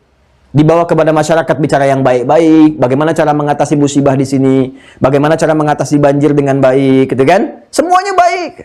Nggak ada kesan misalnya saling mencederai, saling menjerumuskan, saling ini, saling itu. Karena apa? Nu'min sa'ah. Ijlis bina nu'min sa'ah. Duduk sejenak kita membicarakan sesuatu dengan dasar iman. Jadi ternyata kesejahteraan kembali ke iman. Ketinggian kedudukan kembali ke iman. Kemuliaan kembali ke iman. Karena pancaran iman semua baik. Karena dasarnya takwa. Jadi bergaul kemanapun, di suku manapun, itu kalau dasarnya takwa, pasti mulia. Itu rahasia di Quran surah ke-49 ayat 13. Quran surah 49 Al-Hujurat. Ya ayyuhan nas, wahai semua manusia tanpa kecuali. Ya, inna khalaqnakum min dzakari wa untha. Kami ciptakan kalian adalah laki-laki dan perempuan. Wa ja'alnakum syu'uban wa qabail. Dan kami tetapkan kalian, ya kan, berkomunitas, bersuku-suku, beda tempat, beda suku, beda bangsa, beda negara. Lita'arafu, supaya kalian membangun harmoni. Makanya ada tingkat level kehidupan rumah tangga, kemudian rukun warga, kecamatan, naik ke atas lagi sampai berbangsa, bernegara, bersuku-suku, semua. Pasti pada akhirnya nggak bisa hidup sendiri. Berbangsa pun nggak bisa sendiri. Mengenal bangsa lain, negara lain, macam-macam. Lita'arafu. Tapi kaidahnya apa? Inna akramakum indallahi atqakum. Yang paling mulia di antara kalian, siapa yang berhasil adalah siapa yang bisa memancarkan cahaya takwanya, cahaya imannya, kebaikannya. Jadi kalau ingin jadi partnership dengan siapapun, kalau kitanya baik, itu akan cepat mendapatkan pengakuan, cepat mendapatkan pendampingan, cepat mendapatkan akses. Ya, itu gambarannya. Ya. Jadi di sini dicontohkan level nabi, level pemimpin, level gubernur. Nah, sekarang level ulama. Wa qala Ibnu Mas'udin. Ibnu Mas'ud radhiyallahu taala anhu berkata, ini level ulama nih. Ya ulama ahli Quran. Jadi tadi sudah gubernur sudah contohnya gitu kan. Yang jadi gubernur-gubernur nih sekarang nih. Boleh lihat contoh nih. Ya, belajar dari sirahnya Mu'adz bin Jabal, bagaimana mengelola Yaman pada saat itu. Belajar dari Amr bin As, bagaimana mengelola Afrika Utara sampai Syam. Ya, beliau itu ekspedisi tuh dari Afrika Utara sampai ke Syam. Jadi itu semuanya. Kekuasaannya luar biasa ya, dan tinggi lah, banyak hal yang bisa kita gali. Ibnu Mas'ud berkata, al-yaqinu al-imanu kulluhu. Ya, kalau sudah tadi sempurna, ini dikerjakan keseluruhannya, maka kata iman itu akan bertransformasi lebih tinggi lagi menjadi kata yakin. Kalau sudah yakin berarti di situ terdapat paripurna iman. Keimanan keseluruhannya kalau diakumulasikan aspek-aspek ini, ibadah, kemudian menunaikan kewajiban, menjauhi larangan, memedomani kehidupan Nabi, maka semua itu akan melahirkan keyakinan tentang kebenaran ajaran Islam. Dan kita yakin suatu saat kita akan berpulang. Karena itu akhirat disebut dengan yakin. Wabil akhiratihum yuqinun. Dan dengan kehidupan akhirat mereka yakin. Kalau nggak percaya silakan ya. Mohon izin banyak sekali catatan-catatan kitab-kitab tradisional di masa lalu yang dikarang oleh para ulama kita, itu jadi kurikulum kehidupan. Keluarin aja deh sesuai dengan bidang kita. Kalau kita udah lihat, kita buktikan, ini yang paling banyak riset kan orang Yahudi sekarang ini. Banyak riset. Ya, dari hazanah keislaman itu banyak di riset. Apapun di riset, termasuk konsepsi keuangan syariah, di riset. Ya, cuman diambil polanya, dikembangkan sesuai dengan kepentingan-kepentingan, kan karakter itu punya masing-masing. Beda karakteristiknya. Antara bangsa ini, bangsa itu, kaum ini punya karakteristik sendiri. Ada yang ingin monopoli, ada yang ini, ada yang macam-macam lah, ada yang lekat dengan riba dan sebagainya. Tapi selalu ingin untung. Ya. Makanya kalau kita gali di nilai keislaman, perbankan syariah di keislaman misalnya, kemudian di tentang kedudukan, di jabatan, di macam-macam, turunkan semua itu, termasuk di keilmuan, akan melahirkan satu kualitas manusia yang paripurna. Ketika Anda menemukan itu, bertambah keyakinan, oh ternyata benar dalam Islam. Ya. Saya sering katakan orang-orang ilmiah yang riset saja di luar, yang meriset fenomena alam, menemukan kesesuaian dengan Al-Quran. Setelah itu banyak yang masuk Islam. Ya, silakan cek, temukan. Banyak ilmuwan masuk Islam ketika meriset, baca Quran, ya makin benar. Ketika merasakan ada kebenaran di dalamnya, terakumulasi, jadi keyakinan. Karena itu Ibnu Mas'ud mengatakan, Ibnu Mas'ud itu kan ahli Quran. Ya, sahabat Abdullah bin Mas'ud, salah satu ahli Quran, yang kalau baca Quran, malaikat turun berebut mendengarkan. Ya, pernah dengarkan kisah viralnya? Beliau pernah mengadu kepada Nabi karena saat baca Quran itu ada sekelebat pohon-pohon itu, ya kemudian bagian atasnya itu semua saling goyang-goyang begini. Ya angin bertiup kencang, ditambah lagi baca makin kencang lagi, ketakutan. Datanglah kepada Rasulullah mengadukannya, Rasulullah saya baca Quran barusan terjadi begini. Pohon-pohon itu kan bergoyang-goyang semakin kencang, angin datang. Nabi tersenyum mengatakan, tahukah engkau ketika engkau baca Quran tadi saking bagusnya suaramu itu, ya makanya Nabi pernah memintakan Abdullah bin Mas'ud, Ubay bin Ka'ab itu membacakan Quran kepada beliau. Ya kan? Untuk memberikan kesan kepada kita nih. Kalau bacaannya bagus, enak, tenang, ke jiwa tuh ada gejolaknya. Ya, ada rasanya. Nah ini saking bagusnya suaramu tadi, dan bacaan Quranmu, malaikat turun berebut untuk mendengarkan bacaanmu. Kalau engkau teruskan tadi nggak berhenti, hancurlah tempat-tempat itu. Ya. Alhamdulillah nggak ada seperti kualitas Ibnu Mas'ud sampai sekarang. Bayangkan kalau ada, ya suara bapak, suami ibu di rumah seperti Ibnu Mas'ud dibacakan, hancur rumah tuh. Udah dibangun puluhan tahun hancur. Candanya demikian ya. Tapi yang mau saya katakan, ahli Quran ini pun yang suara bacaannya sampai mengundang malaikat datang berebut mendengarkan, tetap pada akhirnya ketika ditanyakan bagaimana kualitas bacaan Anda sampai seperti itu? Al-yaqinu al-imanu kulluhu. Ternyata sumbernya iman juga. Jadi kalau baca Quran pakai iman, ya nggak butuh nada-nada yang harus misalnya disiapkan oleh kita, dikreasikan. Tetap keluarnya menyentuh juga. Saya sering dengarkan ibu-ibu tuh kalau dulu ya, waktu saya kecil saya sering main-main ke desa-desa dan sebagainya. Itu Masya Allah. Ya, langgamnya, iramanya nggak seperti orang sekarang misalnya banyak melodi, banyak irama, banyak macam-macam. Biasa saja, tapi ketika baca menyentuh jiwa, pakai lampu semprong gitu kan, gini. Terus baca Quran di maghrib, terdengar suara, biasa aja bacanya, karena Quran itu khas. Orang manapun kalau baca Quran dengan tajwid dan disupport oleh imannya, maka ada sentuhan kepada jiwa. Ya, dan uniknya begini, ketika dibacakan dengan tajwid, itu irama-iramanya muncul sendiri, khas, sesuai dengan orangnya. Makanya Anda dengar suara, oh ini Imam Syekh Sudes nih, oh ini Misyari Rasid ini si fulan, ini si fulan. Itu bisa muncul. Padahal dibacanya sama-sama dengan tajwid yang sama. Tapi mengeluarkan satu irama yang berbeda gitu. Ya itu ada kesan yang sangat luar biasa. Nah, ketika ditanya Ibnu Mas'ud, apa rahasianya sampai engkau baca Quran begitu sangat bagus, ilmu luar biasa, kuncinya iman lagi. Nah, jadi kalau ingin pintar, ya, keilmuannya ingin tinggi dan sebagainya, ternyata salah satunya juga dari iman. Wa qala Ibnu Umar, berkata Abdullah bin Umar Ibnu Khattab radhiyallahu taala anhu. Ini sangat luar biasa. Faqih meriwayatkan sekitar 2.800 hadis. Ya, Ibnu Umar ini ada dua Ibnu Umar. Ya, ada Ibnu Abbas, ada Ibnu Umar, Abdullah bin Umar bin Khattab, ada lagi nanti Abdullah bin Amr bin Al-As. Ada tiga Abdullah. Abdullah bin Abbas, Abdullah bin Umar bin Khattab, ada Abdullah bin Amr bin Al-As. Tiga-tiganya luar biasa. Ya. Yang pertama ahli Quran, Ibnu Abbas. Yang kedua itu ada ahli hadis, Ibnu Umar. Yang ketiga ahli fikih, yang Abdullah bin Amr bin Al-As, yang usia 9 tahun dah minta nikah sama bapaknya karena sudah menguasai fikih secara sempurna, gitu kan. Nah, itu kisahnya lain lagi, dan nanti kalau kita ngaji kitab Musnad itu dapatkan itu. Apa Ibnu Umar yang disampaikan? Ya, ahli hadis dia menyampaikan, dan juga paham fikih, ya. La yablughul 'abdu haqiqatat taqwa hatta yada'a ma haka fi sadri. Mohon izin ya, ini konfirmasi ini nih. Konfirmasi yang ini. 4 ini Masya Allah, Al-Imam Al-Bukhari jenius sekali, ya. Luar biasa jenius. Beliau buka dengan pernyataan Umar bin Abdul Aziz.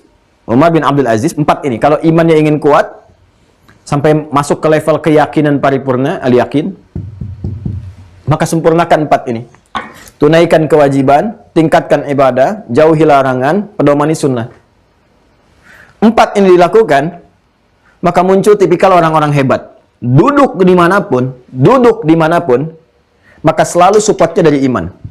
Ditempatkan dimanapun, semua aktivitasnya ditopang oleh iman, sehingga jadi baik di setiap keadaan. Bapak kalau jadi direktur, jadi pimpinan perusahaan atau apapun, yang kalau ingin mencari karyawan-karyawan hebat, cek pertama kali ini imannya. Uji dengan imannya. Ya, bukan hanya dilihat ritualnya, tapi lihat attitude-nya, karakternya. Ya, Anda akan temukan semakin imannya tinggi, semakin bagus. Ini 4 kualifikasinya ini. Tes, psikotesnya tes coba. Kalau nanti diperintahkan melihat ini, perlihatkan gambar-gambar yang tak bagus, suruh dicek. Kalau dia bisa palingkan, nih lulus yang ini. Tes dengan berkehidupan. Kamu bangun tidur ngapain dulu? Ya, cek kalau bangun tidur seperti apa. Malam kamu ngapain? Cek ini. Tes bagaimana sunnahnya. Kalau dia muslim, tes kewajiban ininya, ibadahnya, ya, kemudian bagaimana menunaikan kewajiban dan sebagainya. Sepanjang dia muslim yang benar, beriman, kalau sempurna yang 4 ini, maka kualifikasi dimanapun, kembali ke perkataan Mu'adz bin Jabal, Ijlis bina nu'min sa'ah. Dimanapun ditempatkan dia, dengan cahaya imannya melahirkan kebaikan. Jadi saya ingin menunjukkan betapa jeniusnya Imam Al-Bukhari. Perkataan Umar bin Abdul Aziz, wasiatnya itu dikonfirmasikan. Ya, pertama dengan apa? Dengan pernyataan Nabi Ibrahim alaihissalam yang tadi saya sampaikan. Kemudian Mu'adz bin Jabal, kemudian Abdullah bin Mas'ud, ya. Ya, kemudian yang terakhir adalah Abdullah bin Umar. Apa pernyataan beliau? Kita bacakan kembali. Kita akan masuk kepada akhirnya. La yablughul 'abdu haqiqatat taqwa. Seorang hamba tidak akan sampai kepada hakikat takwa. Hakikat takwa itu ya iman tadi. Karena cahaya iman seperti saya terangkan di pertemuan yang lalu, tembusnya kan kepada jiwa. Di jiwa itu kalau bukan fujur, takwa. Maka iman nggak mungkin masuk ke fujur, masuknya ke takwa. Nah, kata Abdullah bin Mas'ud, ya, dikonfirmasi kemudian oleh Ibnu Umar, Abdullah bin Umar, kata Abdullah bin Umar, la yablughul 'abdu haqiqatat taqwa. Seorang hamba tidak akan sampai kepada hakikat takwa. Artinya mukmin yang sejati, keimanan yang sesungguhnya, hatta yada'a ma haka fi sadri. Sampai dia mampu menyingkirkan atau menyingkapkan segala hal yang bisa mengusik keadaan jiwanya. Yang dimaksud di sini haka fi sadri itu dosa. Dosa itu larangan. Ya, yang dilarang. Makanya Nabi mengatakan, kalau kamu ingin tahu perkara ini apakah dia perkara benar, halal atau haram, kalau halal kamu enak menunaikannya, nggak ada kegelisahan dan nggak takut diketahui orang. Tapi kalau dosa, ya, kamu ingin uji kalau perkara itu dosa, pertama ada kegelisahan dalam hati, nggak akan tenang. Ya, Anda misalnya input data nih, kalau datanya Anda masukkan, hati Anda gelisah, ada potensi salah di dalamnya. Ya, tapi kalau tenang, bagus, baik, berarti nyaman. Nggak ada masalah itu. Tapi kalau Anda sembunyi-sembunyi tapi takut diketahui orang, maka ada potensi dosa, bukan salah lagi. Ya, khawatir ada potensi dosa di dalamnya. Nah, orang yang imannya sempurna, karena dia sering menjauhi larangan-larangan itu, Sehingga dia tampil nyaman dalam berkehidupan. Karena kenapa? Dia sudah mengentaskan segala hal yang berpeluang bisa mengoyak jiwanya. Bisa mendatangkan kegelisahan dari perbuatan-perbuatan dosa tadi. Akhirnya dampaknya apa? Pribadinya terbuka. Bicaranya enak, tindakannya nyaman, kebijakan-kebijakannya terbuka, nggak takut kemudian disoal oleh orang. Makanya dia jadi pejabat publik terbuka. Ini anggaran kemarin segini, dibuka lagi ke masyarakat, masuk segini, keluar segini, dari pajak rakyat begini, dikeluarkan seperti ini, dipakainya begini, bahkan kemudian diupdate secara online. Dia nggak ada masalah, biasa saja. Ya. Jadi kalau orang-orang yang mampu kemudian memanage dirinya sehingga tampil kualitas iman yang bagus, maka hasilnya apa? Hasilnya terjadi kebijakan-kebijakan yang baik, yang paripurna, dan yang menenangkan bahkan kepada dirinya. Nggak akan mungkin kita mencapai derajat itu, kecuali salah satunya, kata beliau Ibnu Umar ini, berlatih meninggalkan segala yang dilarang. Ya, jadi mohon izin, ini 4 ini mengonfirmasi ya. Ya, mengonfirmasi. Jadi kalau kita bisa dapatkan keempat-empatnya ini, maka insya Allah kita dapatkan kualitas iman yang sempurna. Jauhi larangan, tingkatkan ibadah, ikuti sunnah, dan juga tingkatkan kewajiban-kewajiban. 2 terakhir teman-teman sekalian, sebelum kita antarkan kepada hadisnya. Waqala Mujahid, tadi kan sudah, dari level Nabi sudah, kan? Dari level sahabat sudah, dari level pemimpin sudah. Sekarang tabi'in. Ini ahli tafsir, muridnya Ibnu Abbas radhiyallahu ta'ala anhuma. Waqala Mujahid, syara'a lakum di surah Syura ayat 13. Awsaynaka ya Muhammad sallallahu alaihi wasallam wa iyyahu dinan wahida. Wa qala Ibnu Abbas radhiyallahu ta'ala anhuma syir'atan wa minhaja, Quran surah Al-Maidah ayat 48, ayat 9 wa sunnatan. Ini kembali dikonfirmasi. Jadi tadi saya katakan ya, Masya Allah ini jeniusnya Al-Imam Al-Bukhari. Jadi beliau memulai dengan perkataan Umar bin Abdul Aziz. 4 bagian ini dikonfirmasi oleh semua tokoh-tokoh, baik yang sebelum atau setelahnya. Ya, kayak Nabi Ibrahim kan sebelumnya. Setelahnya siapa? Ada tadi Ibnu Abbas, Mujahid, Ibnu Umar, dan sebagainya. Jadi intinya ingin disampaikan bahwa kalau orang benar-benar muslim yang taat, imannya itu betul, mengerjakan 4 pokok ini, yang bisa menguatkan keimanan. Kan materi kita sekarang ini, kita ingin mencoba menguatkan iman kan? Supaya imannya nggak naik turun kan? Kemarin kan kita gambarkan bagaimana iman bisa naik dan turun, kuat dan lemah.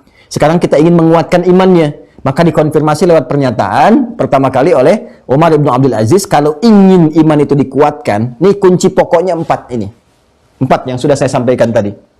Yang 4 ini pun disimpulkan dari apa? Digali oleh Imam Al-Bukhari. Rahasianya dari mana ya? Umar bin Abdul Aziz mengetahui 4 hal ini. Maka dicari, ditemukan, oh ini. Bagian ini didapati di Al-Quran pernyataannya Nabi Ibrahim. Bagian ini disimpulkan, oh ini Ibnu Abbas yang pernah nyampaikan.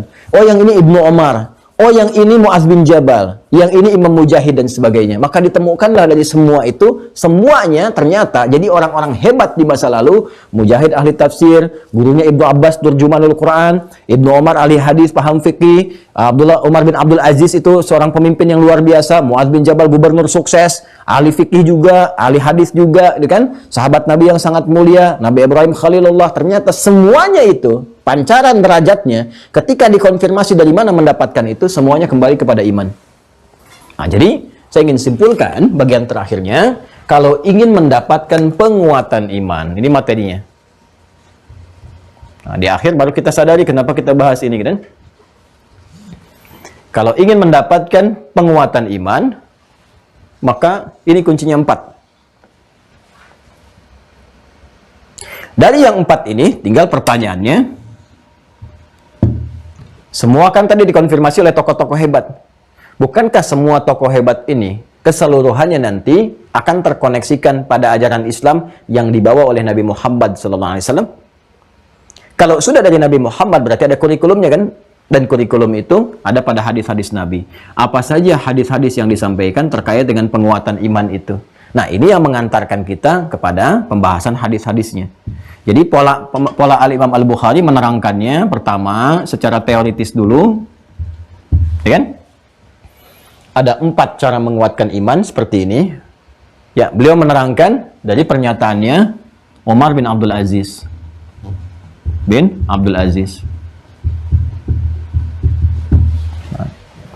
Cara menguatkan iman, kalau diambil dengan bahasa kita ya, nyanyi kitab ya resikonya begini gitu. Kadang-kadang saya udah mencoba memahami kitabnya, menampilkan dengan bahasa yang paling enak dipahami. Tapi kan ada sebagian orang yang pengen untuk ngaji, untuk melihat secara langsung. Jadi kita harus mendalami ya seperti ini, kita mencoba, dalami, bahas dan sebagainya, baru kita dapatkan kesimpulan. Jadi bersabar ya.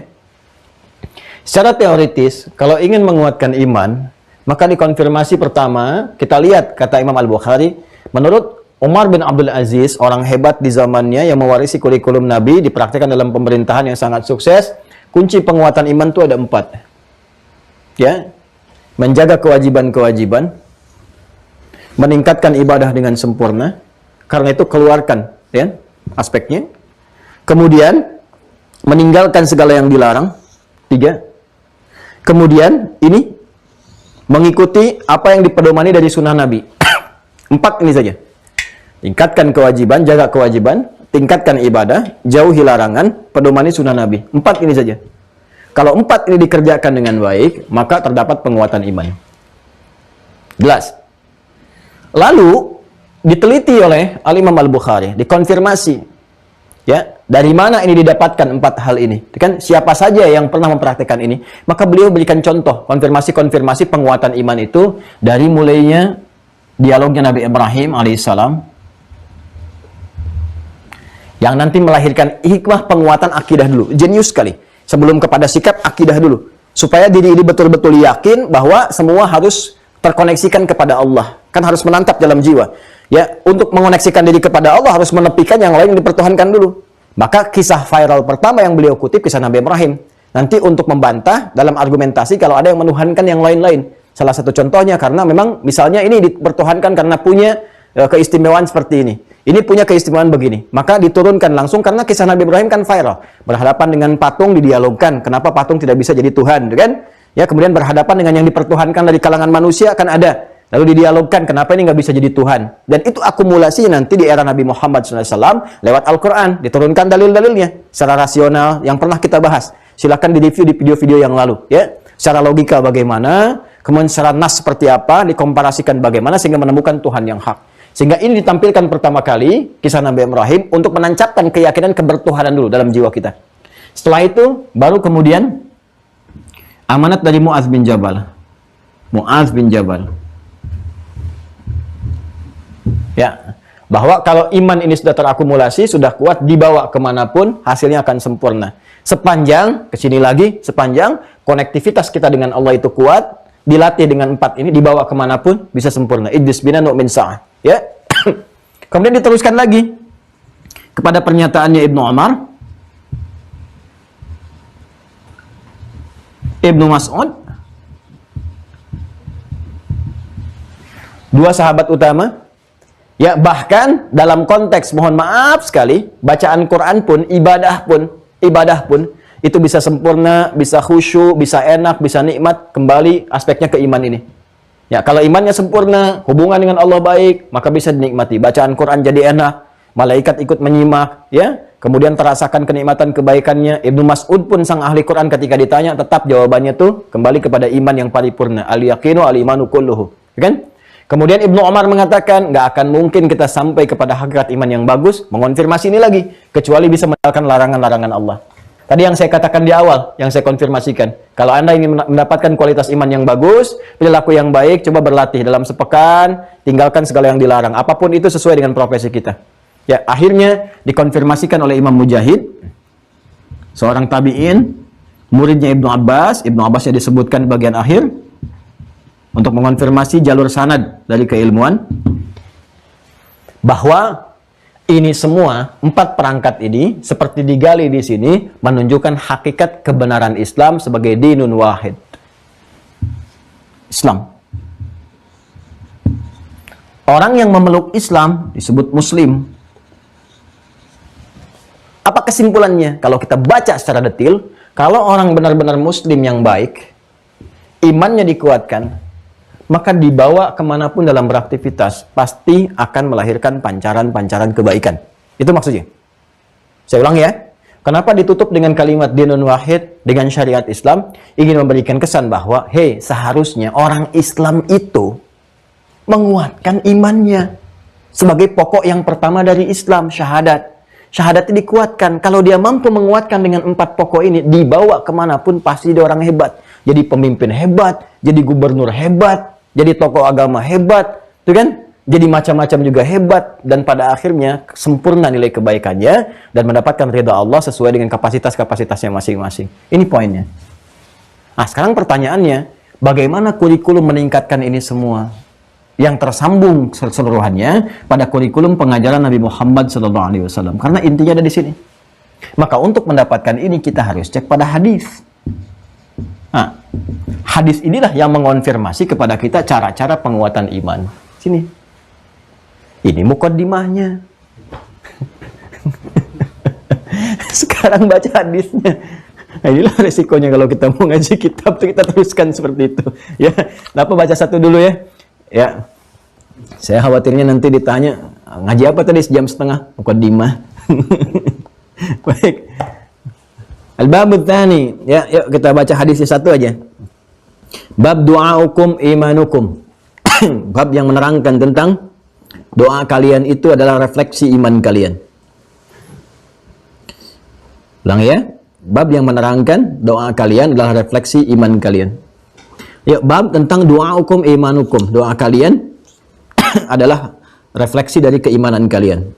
Nanti saya terangkan ya, saya baca dulu. Di qaulihi azza wa jalla, masih ingat? Ya, metodologi Al-Imam Al-Bukhari pasti ayat Quran dulu kan, baru kemudian hadis.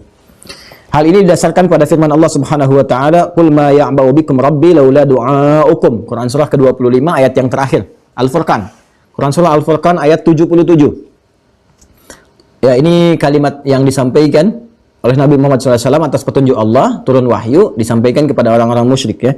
"Qul ma ya'ba'u bikum rabbi laula du'aukum." Katakanlah Muhammad SAW kepada orang-orang yang musyrik itu, pada orang-orang yang ingkar itu, Allah tidak akan pernah menerima apapun yang mereka sampaikan lewat ibadah mereka, kecuali kan doa hukum yang dimaksud di sini iman mereka, kecuali segala hal yang dikerjakan ibadah yang bersumber dari iman mereka. Wa makna doa fil lughati al-iman, sedangkan arti dari doa secara bahasa adalah iman. Sebentar ya, saya bacakan hadis dulu, setelah itu saya terangkan. Qala haddatsana Ubaidullah bin Musa qala akhbarana Hanzalah ibn Abi Sufyan an Ikrimah ibn Khalid an Ibnu Umar radhiyallahu taala anhuma.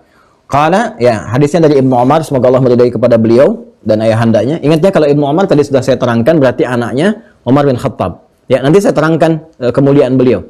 Ya, pelan-pelan saya bacakan hadisnya dulu. Qala, Ibnu Umar pernah menyampaikan, qala Rasulullah sallallahu alaihi wasallam, Rasulullah sallallahu alaihi wasallam pernah bersabda. Ini mengonfirmasi yang judul awal tadi. Bunyal Islamu ala khamsin.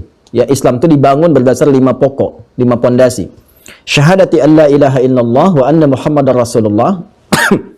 Pertama adalah syahadat la ilaha illallah Muhammadar Rasulullah, wa iqamis shalah, kedua menunaikan salat, ketiga wa itaiz zakah, kemudian menyempurnakan zakat, mengeluarkan zakat, wal haji wa shaumi Ramadan, menunaikan ibadah haji, dan juga yang terakhir adalah puasa Ramadan. Kadang-kadang 4 jadi ke-5, 5 jadi ke-4. Ini urutan saja. Ya, sedangkan dalam rukun nanti ada kesesuaian.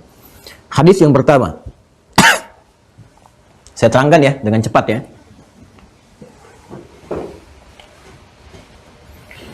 Bismillah. Wah, ini penting nih. Kalau penting nggak bisa dihapus nih. Biarkan dulu ya. Saya dari sini aja nih. Ya.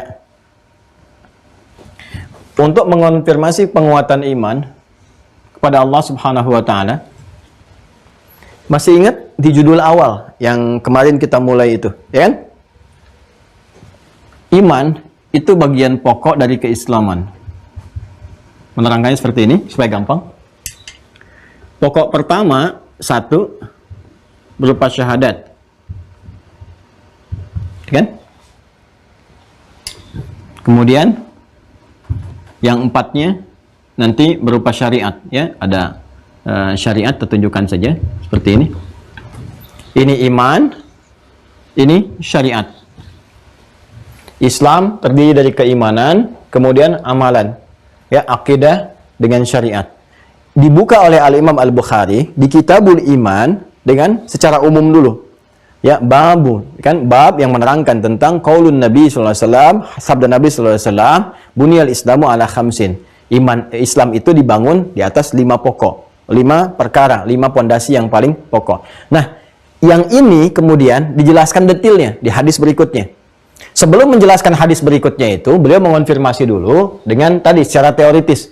orang-orang yang berhasil membangun 5 pokok iman dalam dirinya itu, maka jadilah pribadi-pribadi yang seperti ini. Yang tadi saya terangkan. Ya, dari mulai Umar bin Abdul Aziz sampai dengan Ibnu Abbas. Ini orang-orang hebat yang melahirkan kurikulum. Sekarang kita bertanya, saya ingin menguatkan pokok keislaman itu. Ya, kemudian saya ingin tahu pokok keimanan yang paling awal untuk supaya kuat imannya itu. Bagaimana caranya? Maka kita bicara detailnya. Maka yang tadi itu yang pertama, yang di bagian hadis yang pertama, setelah diterangkan orang-orang suksesnya, didetilkan oleh Imam Al-Bukhari. Maka dijelaskan hadis dari Ibnu Umar radhiyallahu taala anhuma. Ya, an Ibnu Umar radhiyallahu taala anhuma, hadis riwayat Ibnu Umar, semoga Allah meridhai kepada beliau. Ibnu Umar itu anaknya Umar bin Khattab. Sahabat mulia, luar biasa, dan Umar pribadi jenius yang sangat visioner. Sampai ada bahkan selevel orang liberal pun namanya Thaha Hussein yang ada di Mesir itu menulis buku kejeniusan Umar, namanya Abqariyatu Umar. Umar itu jeniusnya luar biasa lah, yang menginisiasi, mengusulkan kepada Abu Bakar agar Al-Quran itu dikodifikasikan dalam bentuk mushaf juga ya. Ilham yang Allah berikan supaya disampaikan. Ya, dari situ kemudian kita dapatkan mushaf seperti sekarang. Yang nanti di masa Utsman bin Affan, ya, dikopi, digandakan, disebarkan ke kota-kota muslim besar sampai sekarang. Sehingga kita kenal dengan nama mushaf Utsmani. Ya, ini semua terhubung, nggak ada bedanya. Mushaf Utsmani itu penggandaan, pengopian, penggandaan, penulisan lagi karena belum ada mesin fotokopi. Ditulis, digandakan dari eranya yang Abu Bakar As-Siddiq. Abu Bakar As-Siddiq itu atas usulan Umar bin Khattab, diusulkan. Yang membaca, Umar itu membaca, karena di masa Nabi itu ketika wahyu turun, Nabi kan nggak baca dan tulis. Cuma Nabi meminta sebagian sahabat yang pandai baca dan tulis mengonfirmasi. Ya, jadi begitu turun, Nabi bacakan, ada yang tulis di pelepah kurma, di batu-batu dan sebagainya. Tapi nggak ada terkodifikasi begini. Pak, ketika Nabi Muhammad SAW meninggal, kemudian Umar bin Khattab membaca situasi itu, ya, diriwayatkan lewat hafalan-hafalan, ada yang lahan, ada yang keliru baca, di tempat-tempat lain nggak bisa bahasa Arab, karena Islam semakin meluas, sampai ke Afrika, sampai ke sebagian Eropa, dan sebagainya. Ketika di zaman Abu Bakar, saya sudah meluas. Sebagian di Persia itu kan bukan Arab asalnya, ya, belum bisa menyesuaikan dengan itu, ada yang lahan, ada yang keliru baca, dan sebagainya. Maka Umar mengusulkan, dilihat oleh Umar, petunjuknya di Al-Quran ada, disebut dengan kitab, tersusun dengan rapi. Kemudian di masa Nabi, Nabi perintahkan si fulan-fulan yang bisa menulis, coba konfirmasikan lewat tulisan yang kira-kira bisa diakses oleh orang-orang. Tahu, jadi antara hafalan dengan tulisan terkonfirmasi, semuanya benar. Ya, maka Umar mengusulkan ke Abu Bakar menginisiasi bentuk tim ad hoc secara cepat. Setelah istikharah, nunggu dibentuk tim ad hoc, ada beberapa sahabat yang utama, Ubay bin Ka'ab pada saat itu, Zaid bin Sabit dan yang lainnya. Kemudian di situ mengonfirmasi, dikumpulkan semua hafalan Quran dari para penghafal, semua dikonfirmasi. Sahabat Nabi yang pernah menghafal, menemukan dari jalur hafalan sampai ke Nabi, dituliskan. Sehingga semua tulisan di mushaf itu dikonfirmasikan, mengonfirmasi semua yang dihafalkan. Jadi cuma Al-Quran satu-satunya yang antara hafalan dengan tulisan semua berkesesuaian. Abu Bakar meninggal, Utsman mewarisi mushaf itu, setelah didapatkan, dikumpulkan jadi satu, jadi mushaf, diwarisi oleh Umar. Ya, kemudian Umar meninggal dunia, dititipkan di Hafsah, putri beliau, termasuk Ummul Mukminin, ya istri Nabi SAW, yang kan putrinya Umar, sehingga Umar disebut dengan Abu Hafsah. Kan? Sayyidah Hafsah radhiyallahu taala anha memegang itu di masa Utsman bin Affan, dipinjam mushaf induk itu, dikopi dalam arti digandakan, ditulis, karena belum ada mesin fotokopi waktu itu. Ya, dituliskan, digandakan, dikirim ke 5 kota besar utama. Ya, ada khamsati amsar, dikirimkan yang ke Madinah, ke Mekah, ke Kufah, ya, dan beberapa tempat yang lain, 5 kota utama. Begitu semua dikirimkan, itu yang digandakan kemudian sampai yang ada sekarang. Jadi karena di masa Utsman bin Affan, proyek untuk penggandaan penulisan itu sesuai dengan mushaf induk itu berlangsung, maka ini disebut dengan mushaf Utsmani namanya. Jelas ya?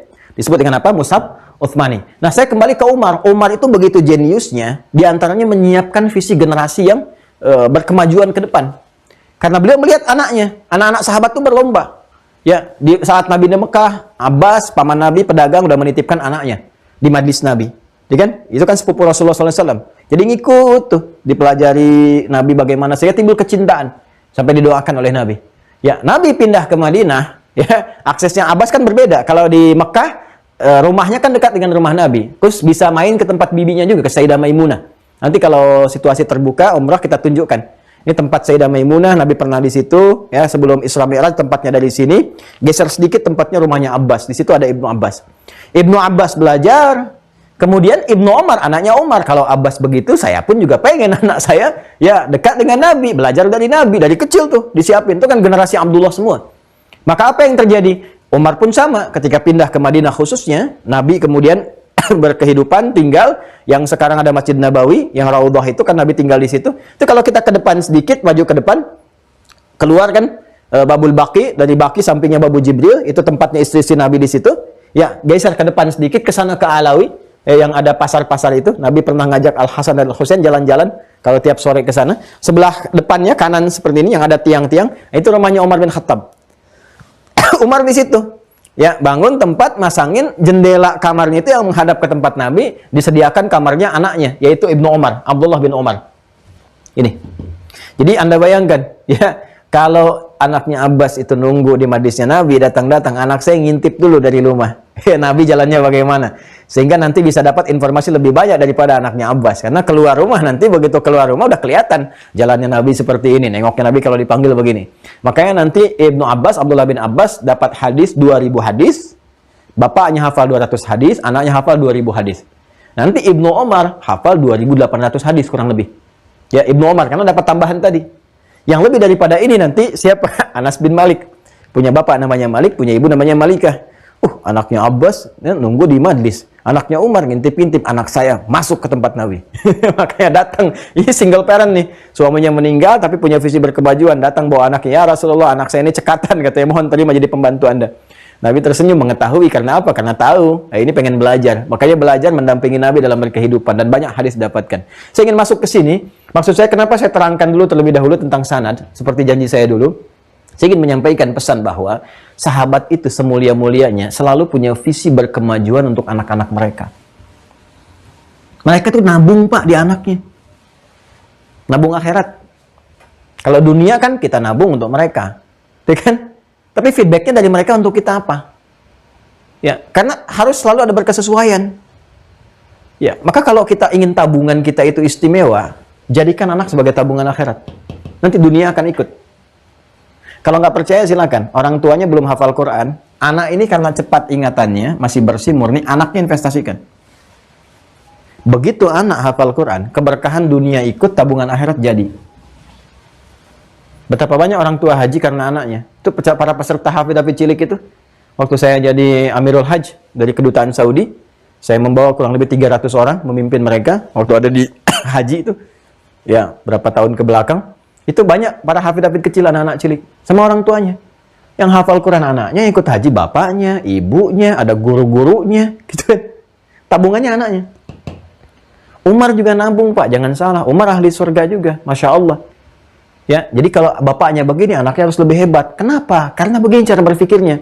Zaman yang akan dihadapi oleh anak saya, tantangannya itu berkali lipat dibandingkan dengan saya sekarang. Karena itu anak kita itu harus lebih hebat dibandingkan dengan orang tuanya. Saya kalau ada orang tua mengatakan, Ustaz doakan ya anak saya seperti Ustaz. Saya bilang jangan. Harus lebih daripada saya. Kenapa? Karena tantangan anak ini di masa depan lebih daripada tantangan sekarang. 10 tahun yang lalu, ya pekerjaan bupati dikerjakan misalnya oleh bupati. Level pekerjaan bupati 10 tahun lalu sekarang dikerjakan oleh lurah. Ya. Hal-hal yang dikerjakan di masa lalu yang masih ada rame ingin jadi ini dan itu sekarang sudah berubah.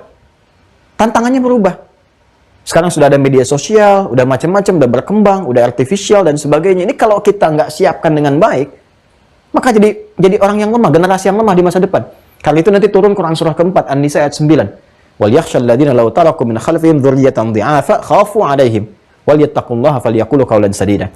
Hendaklah setiap orang tua merasa khawatir kalau Anda tinggalkan keturunan Anda itu lemah di masa depan. Lemah itu 3 hal. 1 lemah iman, kedua lemah ilmu, ketiga lemah harta.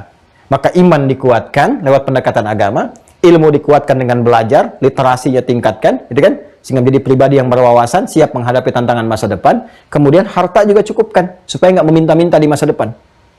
3 hal ini. Nah, para sahabat semua menyiapkan, Pak. Ya, Ibnu Abbas itu pedagang, gitu kan? Saya punya kesibukan, tapi weekend masih bisa ngaji. Sesibuk-sibuknya paman Nabi, masih belajar dengan Nabi, hafal 200 hadis. Kalau bapaknya 200, anaknya mesti lebih. Maka lahirlah Ibnu Abbas. Ya, bapaknya tahu ayat Quran, anaknya penafsir Quran. Bapaknya hafal 200 hadis, anaknya 2000 hadis. Umar juga tahu berkehidupan sejalan dengan Nabi, hafal sekian hadis, anaknya harus lebih tinggi.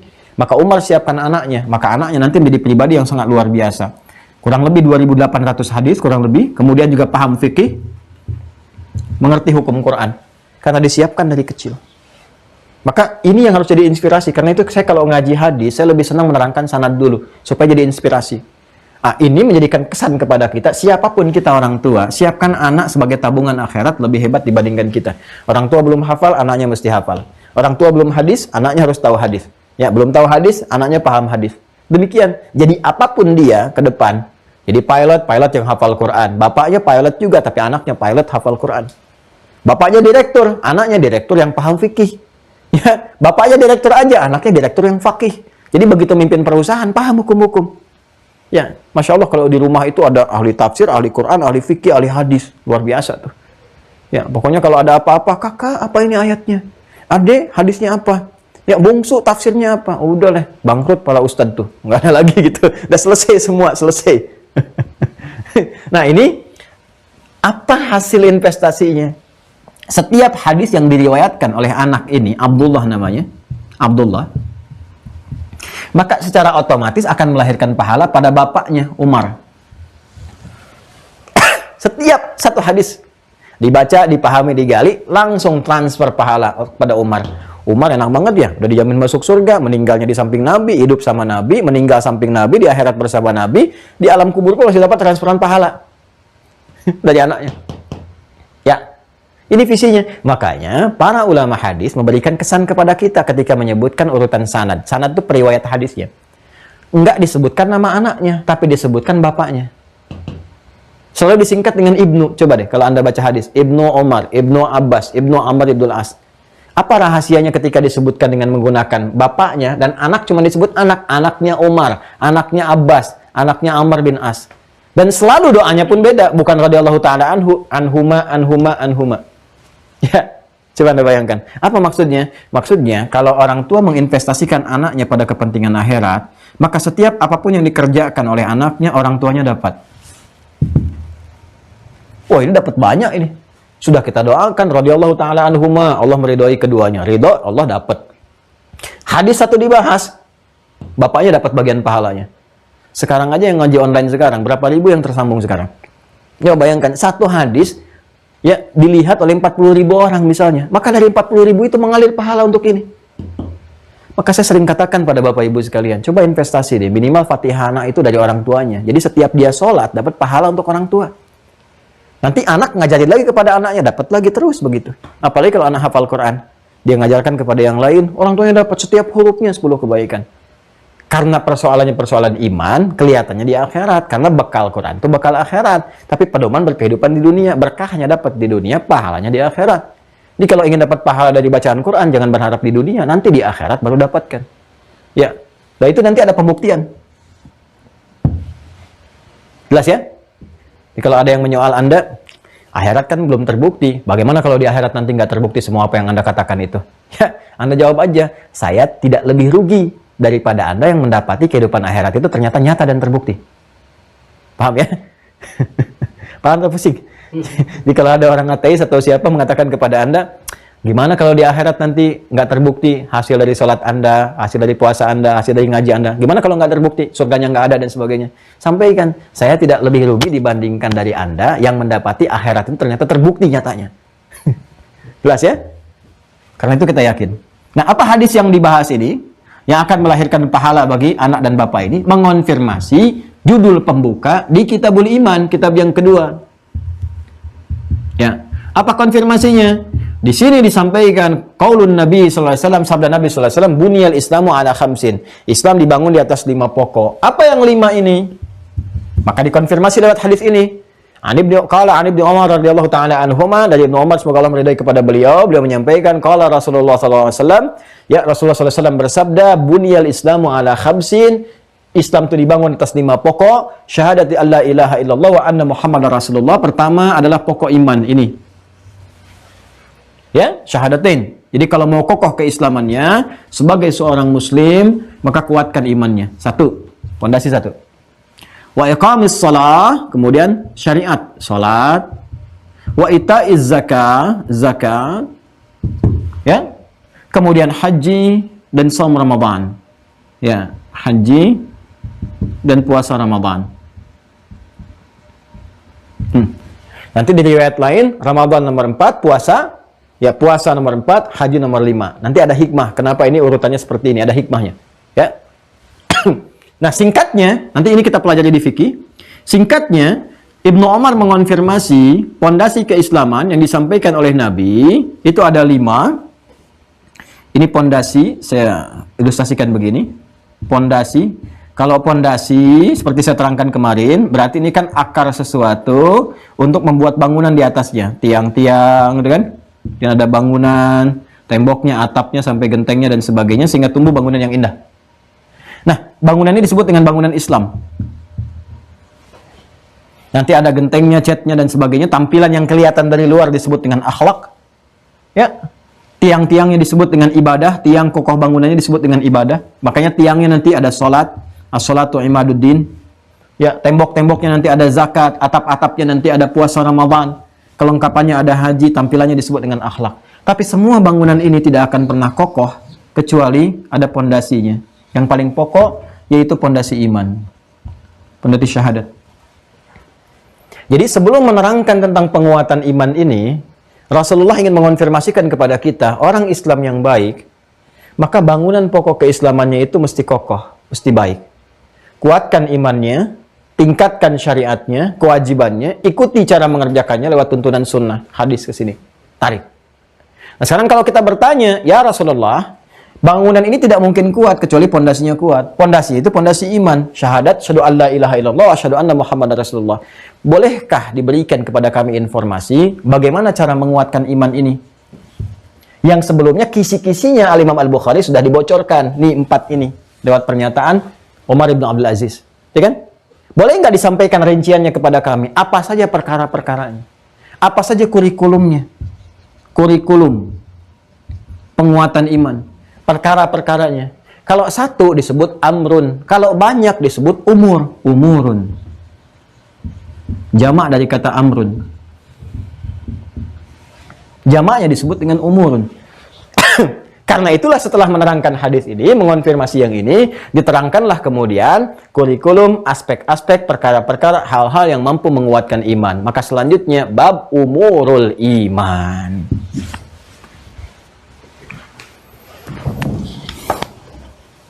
Ya, Salisan bab umuril iman. Pembahasan selanjutnya adalah kurikulum keimanan. Perkara-perkara hal-hal yang mampu menguatkan iman. Baik. Jadi, ya ini pelan-pelan saya hanya mengonfirmasi apa yang kita pelajari ya dari guru-guru kita dan sebagainya supaya nyambung. Jadi kalau cuma baca kita 1 hadis, 2, 3 ya selesai, bisa singkat sebetulnya 15 menit selesai gitu. Tapi kita kalau koneksikan ke sini, arahnya ke sini, gabungannya ke sini, insya Allah dapatnya lebih banyak. Ya, walaupun mungkin akan ada alur yang lompat, balik gitu kan, masuk lagi karena memang ini cukup menarik ya, cukup menarik. Kita disampaikan dulu kepada teori dasar, contoh-contoh orang sukses seperti apa, kemudian ke penguatan, konfirmasi hadis dengan hadis. Ya, ayat dengan ayat, baru masuk kepada pokok-pokoknya. Jadi yang selanjutnya insya Allah kita dapatkan di pertemuan yang selanjutnya, kurikulum penguatan iman.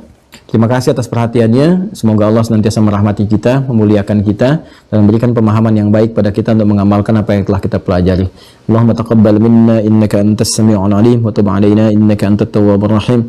Allahumma rabbana atina fid dunya hasanah wa fil akhirati hasanah wa qina adzabannar.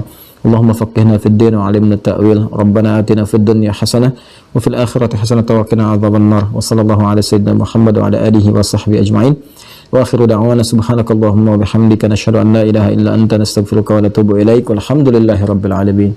السلام عليكم ورحمة الله وبركاته.